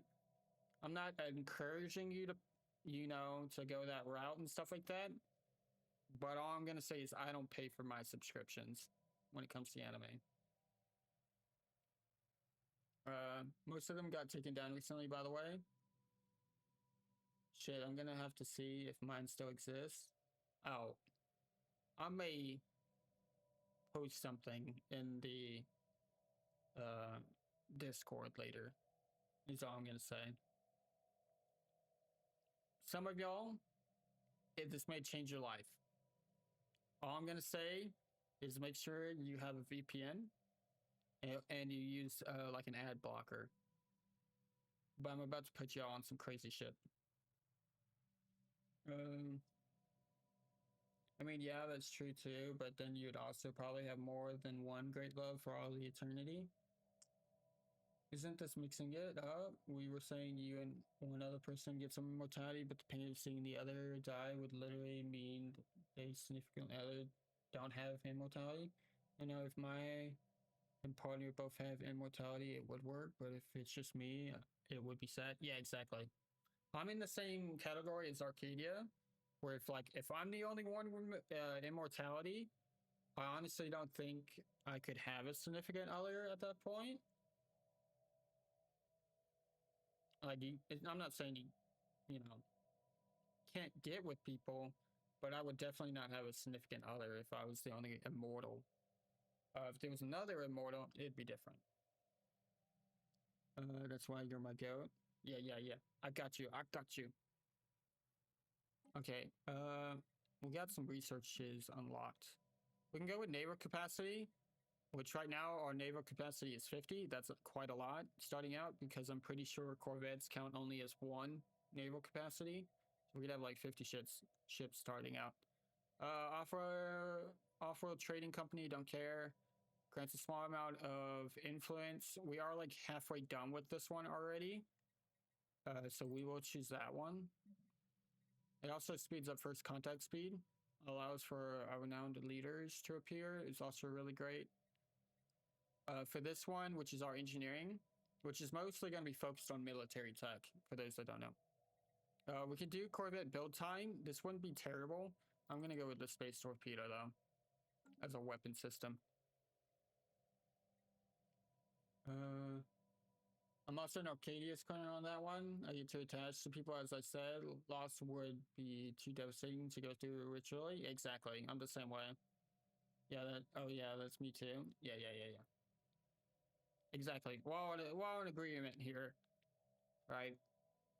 I don't think, honestly, I get too attached to people, and it's one of the reasons why I tend to be emotionally unattached.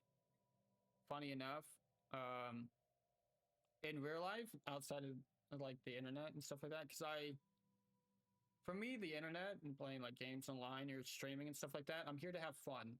I'm here to I want everybody to have fun and stuff like that.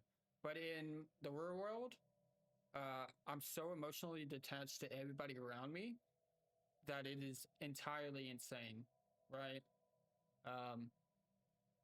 Because I don't want to emotionally get attached to people, because when I emotionally get attached to people, it's devastating for me, especially because I have gone through a lot of traumatic shit in my life when it comes to losing people or just traumatic stuff in general, to be honest. So it is devastating for me when I lose somebody that I truly care about. So physics is mostly going to be like research. Physics is actually very important when it comes to research, because you got fusion reactor or fusion power, which is basically your engine for your ship.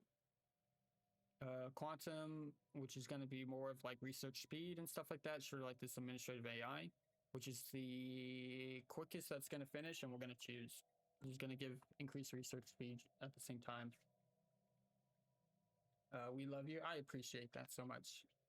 I love that we can be so supportive of each other and stuff like that. And that's the community that I want to build, right? Is where we can all be supportive of each other. It's very important. Especially with nowadays, with everything that's going on in the world, I see no reason why we can't all get along. You're still doing that anomaly. You're still waiting for that scientist to finish exploring that. We're about halfway in the halfway mark. It's whatever. We can do it. I call dibs on Celeste when we get immortality. Oh my god. That's crazy. That's crazy. I appreciate it. I appreciate the offer. It's still crazy. It's still crazy. Okay, so this is what I was talking about earlier in the game when we first started off, but I didn't really go into it because at the time we didn't have any factions. As time goes on, your population will start to form factions that can be good for your government or like country's ruling party. It depends. We're in a dictatorship, so technically it would be like ruling party. So we got the hierarchical union, which is their issues, which are gonna go. So if we go to government, we go to policies and edicts. These are like our policies, right? So like I said, when it comes to first contact protocol, so when we meet new people, we are aggressive, right? When it comes to AI, we believe in servitude. We don't believe in civilian rights for AI, and AI is not outlawed. So we're kind of like neutral. We're like in the middle. When it comes to factions, right? Their issues run off of those policies, right? Or those like edicts and stuff like that. Right now, the hierarchical union likes that we're an autocracy. What is that? Stratified society. And if you hover over it, it'll tell you. They love that we approach subjugation policy, ruler of their ethics. So they have this. Our ruler's ethics is the same as their ethics, basically, and represented on the council. This one, they want us to asserting dominance, declaring war against one or more Xeno empires will please this the Gooning Unity Vanguard for a time. So they want us to declare on, they want us to assert dominance on another race. And because we are at peace with having declared war on somebody, they do not approve right now. So right now they're at a 95% approval rate. They also give one unity for like their approval rate.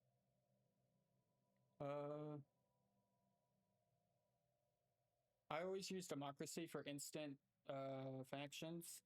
Great for unity rushing. That is true. I've done democracy playthroughs and stuff like that. I didn't choose democracy for this playthrough because of the fact that we're playing the lava people, and the lava people, their base trait that comes from that like species was like extra alloys and stuff like that. So I was like, well, alloys is for building ships mostly. So if we're going to be building like we're going to have an increase of alloys, we might as well go on a very aggressive gameplay. So that's why I kind of chose like a very authoritative xenophobic species. And then the ruler has the empire ethic, which has no current effect on faction approval. So those are our two first factions. As time goes on, this faction like ethics can change, or we could have new factions that, you know, eventually we may get a peace-loving faction and we may have to exterminate them. I'm just keeping it real here. We may end up having to exterminate some of these factions. Okay, they finally finished this place, so we can quickly quickly expand. The goal is to quickly get through this as quickly as possible, so we can cut this country off from expanding too far and too quickly. Yep, one of my favorite games. Yeah, I mean, I really enjoy Stellaris. To an extent, I would say it's more on the easier side when it comes to Paradox games, because other games, at least newer Paradox games, are way more into it, or like way more in depth when it comes to certain things. This definitely has the later vibes of a Paradox game. Dissent will not be tolerated. Do not resist. So you can see they're expanding slowly also. Right now we're about the same size. We don't like that. We do not like that. I think I discovered where is my colony ships? Okay. I made a mistake. I don't want to colonize yet. In the sense of, and I'll show you why. I do want to build the colony ships so that we can colony once we get it, but I do want a new unity. Or a tradition, I mean. So if we go to society management on our tradition, there is this one right here, colony development speed plus 25, and urban districts when establishing colonies is +1. So getting that one, and we'll have it in 17 months. So that's not too long. But I like having that before I start colonizing. So I did make that mistake a little bit, but it's not too big of a deal. Why can you not?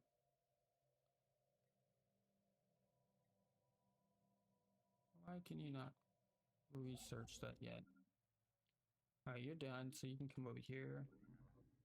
Colonization vessel, cool. You finished, move you up. So yeah. We actually are not expanding quick enough, in my opinion. Because if this country or this nation was not spawned right next to us, we would be so much bigger right now. We would probably own all this by now, to be honest. Or at least half of this. There is a lot of star systems. So Ministry of State, stability, ship build speed. I might actually take the ship build speed, because that's one of the biggest factors when it comes, or annoyances when it comes to. You are a governor, so this wouldn't be bad for trade, but I don't really care at the moment for trade. Stability wouldn't be terrible, so we'll grab that. I'm gonna go here, we're going to build up. So we're only producing 17 minerals at the moment. We want to increase that. So yes, very important, very important. Alright. Engineer, we'll build that right there. I'm gonna expand there. I need you to come over here and survey this system. We're on a deadline because when this reaches the finisher effects, the sun will explode. And I'm pretty sure that means everything's gonna die in the solar system when it comes to our planet. So, Angry Giant. Oh, okay, that's from the situation. So, habitability is only 70% at the moment. Construction complete. Oh, Sleepy, you bastard.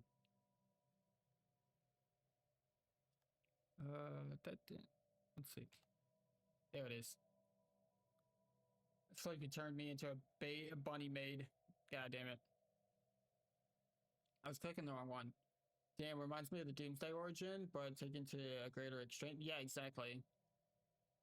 Exactly, Dennis. I don't generally like the Doomsday Origin because, I like to take my time and be methodical, but this is kind of what happens when you don't know what you're getting into with new content. Okay, so that colony ship finished. I'm gonna have them go there. Your bunny maid looks like he could be an assassin, to be honest. Yes, yes. I agree, Arcadia. We can assassinate Sleepy together. Oh, damn. Nice job, Sleepy. Oh my god, let's go. You got 3 out of 3. That's insane. Okay. Go ahead and explore that for me. Colony ship's good. You expanded over that way. Perfect. We're gonna have you chill right there. I'm sorry, Sleepy, but your time is up. Yes. Yes, Sleepy's time is up. Foreign empire claims our system.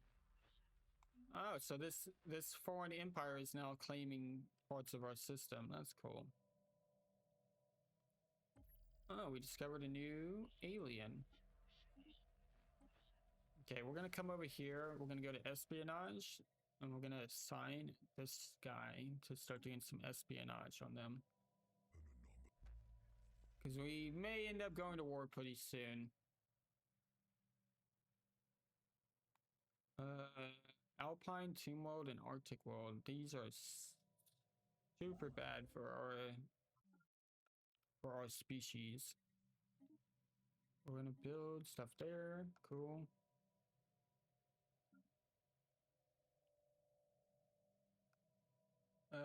But also, yay. That's crazy. We do have ads starting in 5 minutes. Once the ads start, I am gonna go grab something to drink because I have nothing to drink at the moment.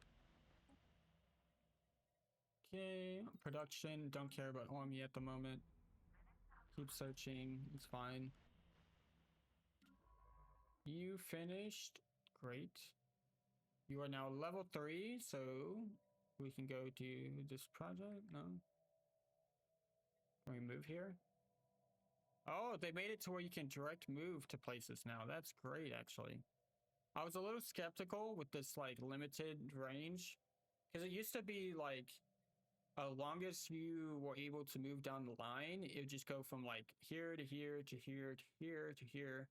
But if this is the case and everybody can do it like this, and you can just go from one planet to the next as long as it's within range, it's kind of great.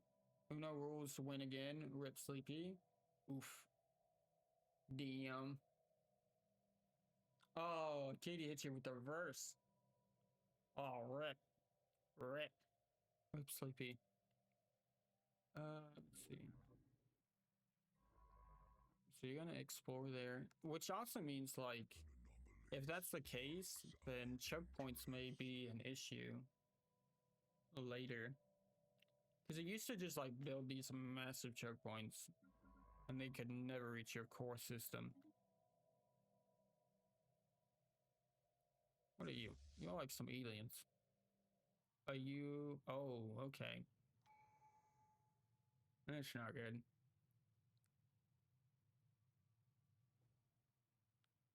This looks like a fallen empire to me. Which is not good. Yeah, we can gain influence, some money, some society unity. I'll take the unity. So now we can grab this. And then we'll come up here. Congrats. Colonize planet. Cool, cool, cool. Colonize. Delete this. Hit OK. Next we go to this one. Go here. Colonize. Continue. Make that one. Hit OK.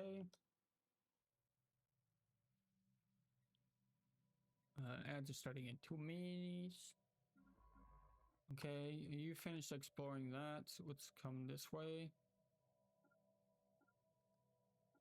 Go there. Cool. You.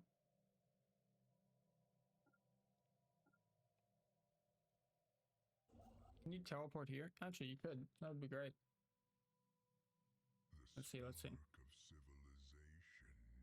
We can gain more unity, spiritualist, ethics attraction, xenophobe. Modifier up to there. We gain more minerals. I don't really want the minerals, but I don't want to lose our ethics attraction at the moment. Authoritarian? Okay. We can go with authoritarian, which is fine for the research. Which is perfectly fine, perfectly fine. How are we doing on resources? We need more civilian industry because we're getting low on consumer goods. I don't want that.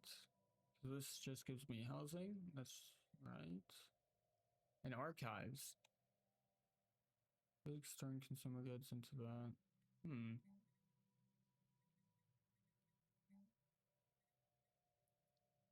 City districts. That's the enclave. I don't know if I really want this to be in archives. So basically what I'm doing right now is you can make these specialties. So this is like this is where your important buildings go on your planet. Right now we have mixed industry. So we've got some civilian industry with some alloy foundries, right? That run off with the minerals, the basic mines down here. Which is cool. We could turn this into a civilian industry to boost our consumer goods because we only have +1 right now, which means we're going to go in the negative because our population consumes these, and so does our job. And we don't want to start going into the negative because we don't have a lot of consumer goods at the end of the day. Right? We only have like 650 roughly. Archives, which gives plus physics jobs, I mean, it's good for research, don't get me wrong, but it also consumes consumer goods. And consumer goods are going to be our biggest like upkeep late game. So I'm trying to decide if I want to change this from an archive, which gives also -200 housing at the same time, and switch this to a civilian industry and just turn this into an alloy foundry, which is totally possible. We could also turn this into, okay, never mind. Heavy industry.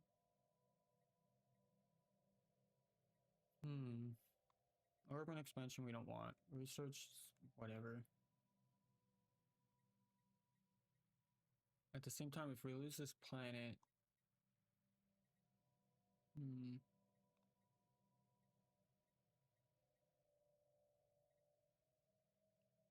trying to think of how I want to do this. I think we do just go with civilian industry. And then this one will just be another alloy factory. I think that's how we're gonna do it. Also, I never set a timer, so I need to figure out. Ah, it was 9 minutes ago. Look at that. Boom. She has already hit her charity goal, but there is no. Let's see.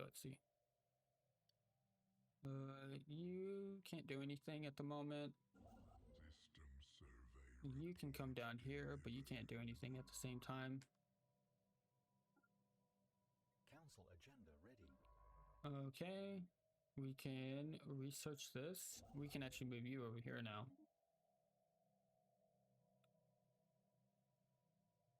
Oh.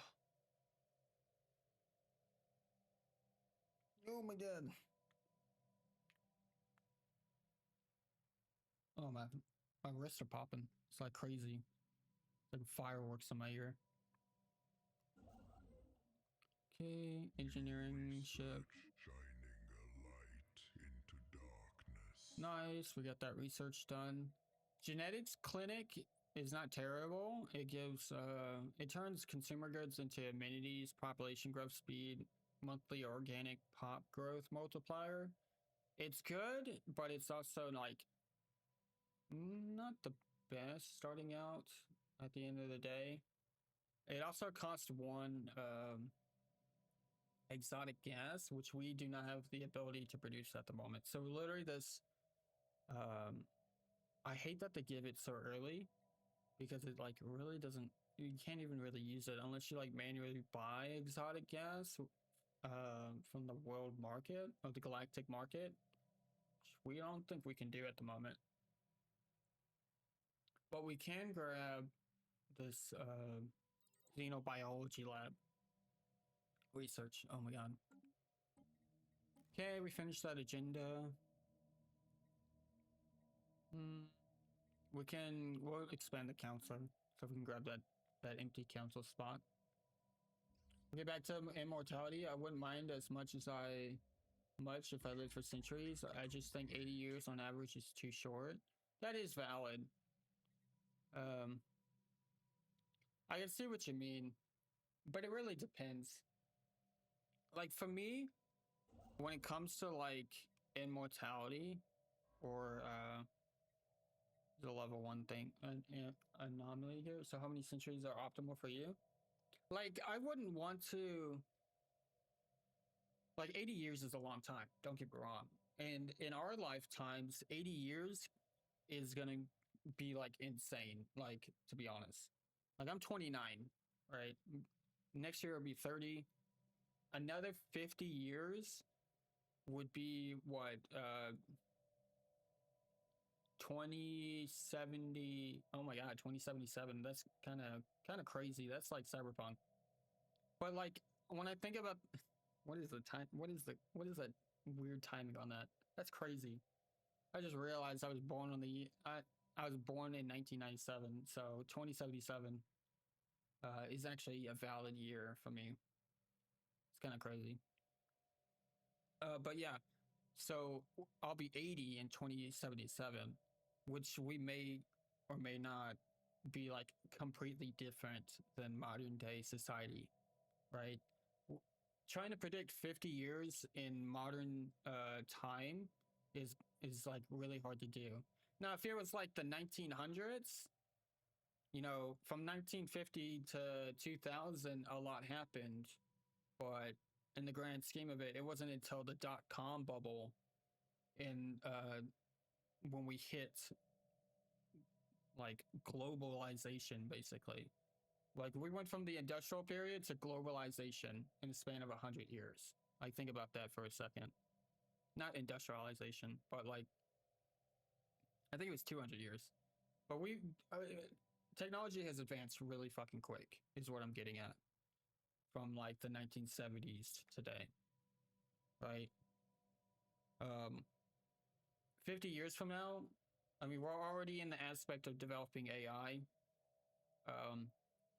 More and more private companies are investing into space and stuff like that. You don't know what can happen in 50 years. In 50 years, you know, the life expectancy may increase another 20 years, and people may be on average living up to 100 years instead of 80 years, right? So anything could really happen at the end of the day. And in that grand scheme of it, immortality is still not there, obviously, but living for 100 years is a lot. I think ice just shot out of my fridge and it just scared the shit out of me again. I hate hearing random noises in the house because it generally terrifies me. It also like really sets off my PTSD, but yeah. Bro, it's gonna be an old man in Night City. Yo, if Night City becomes a thing, that'd be fucking crazy, and I'm down for it. I'm totally down for it. Fuck that shit. I'm jumping into the internet or whatever. It's gonna be interesting. Man, did we really just get blocked off by this singularity? Oh my god, this is a fallen empire or something. Oh my god, this is not fun. This is not a fun campaign. We got immediately just like shitted on when it comes to like expanding. Unless we can expand to these. We might be able to expand this way. If I can teleport from this store to that store. Because this is 100% a fallen empire or something. Because, oh my god, there is no way we're getting through that. I'm looking at 6.2k. There's a 11.5. Yeah, this is 100% a fallen empire. You can tell when you run into a fallen empire because they will have overpowered shit like this. But they don't expand and they don't really get like better technology in the long run. So eventually you can overcome a fallen empire, but oh my god, it's a death sentence early on if you aggravate them. They're planning to declare war on us in next year. Oh, that's not good. That is definitely not good. Ooh, it is time to start building Corvettes. Luckily, we have a lot of money at the moment. Is what I was saving for. But yes, they're trying to invade us.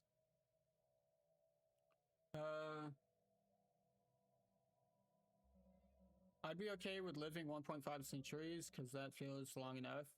Like, if instead of 80 years, oh, look at that, they built up. They have roughly 1,000, which is about two.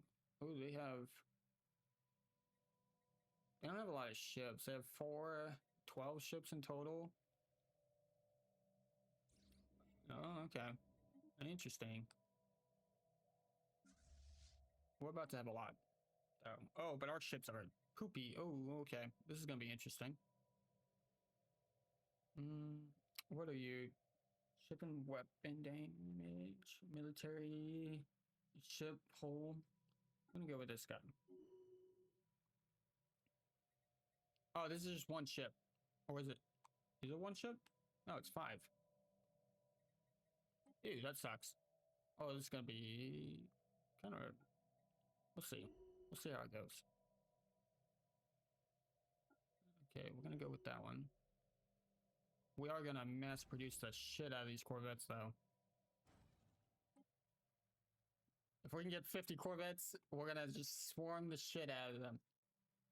Though I also admit I could go in the entirely opposite direction and cause some more conflict. That's true. Yep, I knew it. It was something for us to smash. Gallop, we're very good at smashing. Oh my god, these are raiders. Oh no.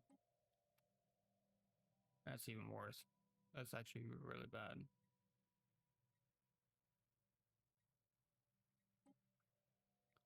$2,000? We can actually afford that. Oof, this got very cunning, you lucky gunners. Okay, did we get... yes we did. Man riding the... Is that a man riding a shrimp? I love hypotheticals like this, great talking points. That is true. They are great. We're gonna... So we bought a general, or like a commander from that guy. Oh, okay, so these are 3 ships. Okay, they're not that bad. They just cost... Oh, that's different. They cost 5 fleet. Okay, that's different. They did change the cost of Corvettes. Okay, we're gonna cancel these.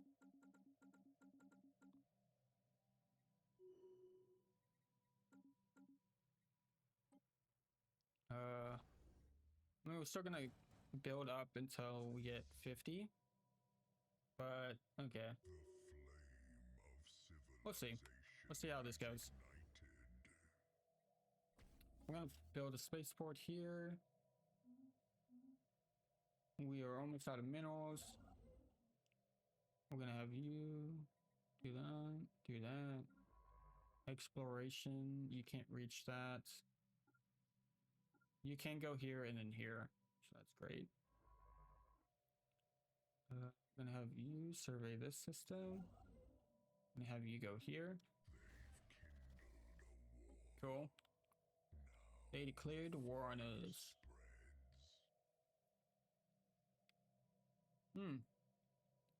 They want to vassalize us. Interesting.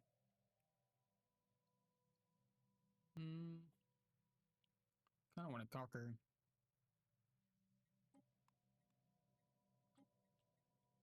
We do want this planet. We need, we don't actually need those. What I do need is this planet, this system, and this system. And then we'll go here. We're lacking 38. That's good. Conquer, second war goal. Cool. Bro, it's so hot here. Like, I know it's not as hot as some places in the world, but that won't stop me complaining because we don't have AC. I'm in pain. That is 100% valid for you British people. Y'all don't believe in ACs for whatever reason, and it's kind of insane. I don't know how y'all do it. I don't know how y'all do it. It's kind of wild. My pretzel kind of tastes too powdery, but I can't stop eating them. Oh my god, that sounds so good right now. I live in a relatively colder country, and I still bitch at the heat. Go off. Fuck summer heat, man. Feels so bad for you right now. I'll send some of my winter over to you. So I'm happy with you on that. I'm so with you on that. So, fun fact, the state of Florida didn't start like really like growing at all in population until after 1970 when AC was invented. Like I think back in like around 1970, before AC invented, the population of Florida was like roughly like 5 million or something like that. But then they invented AC, and now we're sitting at like close to 28 to 29 million people just because of AC. If we didn't have AC, I would not fucking live in this state. Oh my god, is it fucking hot here? Like, I walk inside, I'm freezing cold. And I have my AC set to 72 degrees Fahrenheit because outside during the day, it is fuck off temperatures with the humidity. It is like literally a sauna outside when you go outside because it's like usually 90 to 100% humidity here in Florida. So if I walk outside during the day, not only do I immediately go blind because it's that bright because of the sun, but it's also like I got a whopping like 5 minutes in me standing outside before I'm sweating and like literally like I can't take it anymore. But then I walk inside and it's like, oh, it's fucking cold. I'm wearing a blanket when I'm inside my my place because I get that cold from the difference of being outside to inside. Mm. No, it's not that we don't believe in it. It's because like 95% of our buildings are so old, we don't have ACs installed and it's too expensive. I do know that. I just like to make the joke that you don't believe in it because that is like the underlying European mentality in the sense of like, I know if y'all could get AC, y'all would if it wasn't so expensive or if the buildings came with it. But it's kind of funny because like America is it you will not live in a house that does not have some type of heating or like I mean AC. Like you would have to live in Alaska to not have AC because it's just that cold year round. Like I mean, us Americans, we just like we completely bought into AC as soon as it was invented. Meanwhile, Europe is like the opposite. Like now y'all want it. Don't get me wrong. Now y'all want it, but like 10, 15 years ago, it was like nah. Thank God Canada is only a couple hundred years old, costs less. Now I agree. Sometimes it feels like everyone around me is crazy that they don't want AC. When I go house shopping in the future, AC is going to be a requirement. North America will have you set the fuck up. Yeah, or if it doesn't have it, I will pay someone to install it. Yeah. But it's also like AC is not the only thing that like kind of like amazes us when we think about Europeans. And it's the same for Europeans when they think about Americans. Like right now, I'm drinking tea with ice. Like my fridge, like most American fridges that are more modern, are gonna come with ice makers and stuff like that. I'm gonna go mail you one from my house. There you go. Like it is unheard of in America to not automatically like assume you want ice with your drink. Like I don't care if it's just one room. One room is enough to cool it down. Oh yeah, we have ice makers. Like I'm not just simply saying like the ice maker like in fridges and stuff like that. I mean in the sense like if we go to the fast food place, we go to a restaurant, anywhere that can serve you a drink If it doesn't come in a bottle, it's gonna like it's automatically gonna come with ice unless you ask for no ice. I've seen many of those. I don't have one in my fridge, but yeah, those are common. Oh yeah, we have them, but not all fridges come with them. We have ice trees either way. Yeah, I mean, if your fridge doesn't come with a ice maker, then generally we do the same way. We either buy an ice maker or um, buy the little ice cube trays that you just fill up with water. I hate the ice cube trays though. God damn, I always like either forget or just like it's too much a hassle constantly. Because I drink too much liquids and I have to have ice with all my drinks because I live in Florida. It's fucking hot outside. That like I go through ice so fucking quick. But my family does have an ice maker that's like its own device. My mom and stepdad have their own ice maker. Like they have a fridge that has an ice maker, but like it makes cubes, and then they have like a portable or like a isolated by itself ice maker in the dining room that makes like specialty cubes that are like really crunchy. If you've ever had Chick-fil-A in certain fast food places where they have the crunchy ice that's like soft when you bite into it, so it's not gonna break a tooth, and like when you bite into it, it crunches and it's just very satisfying. They have one of those kind of ice makers. I fucking love it. I love it. I'll be honest. I fucking love it. If it wasn't so expensive, I'd buy one on top of my fridge one because something about that crunchy, like soft ice, it's just wonderful.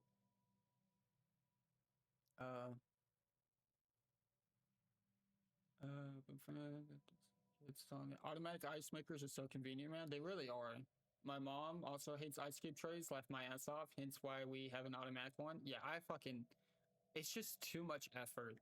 I'm your typical American when it comes to like convenience is everything to me. I will pay a premium or extra amount on something just for convenience. Like, I don't want to walk into like McDonald's. I wholeheartedly go through the drive-thru. Hell, sometimes I don't even want to leave my house because to drive 10 minutes down the road is too much an effort. So I use DoorDash to pay an extra like $10 on top of my meal just so I don't have to like drive 10 minutes. Which sounds insane now I think of it. But I don't actually order DoorDash like very often. I might order it like 2 or 3 times a month. Because generally I do go grocery shopping and make my own food and stuff like that. It's just, sometimes you just don't want to do it.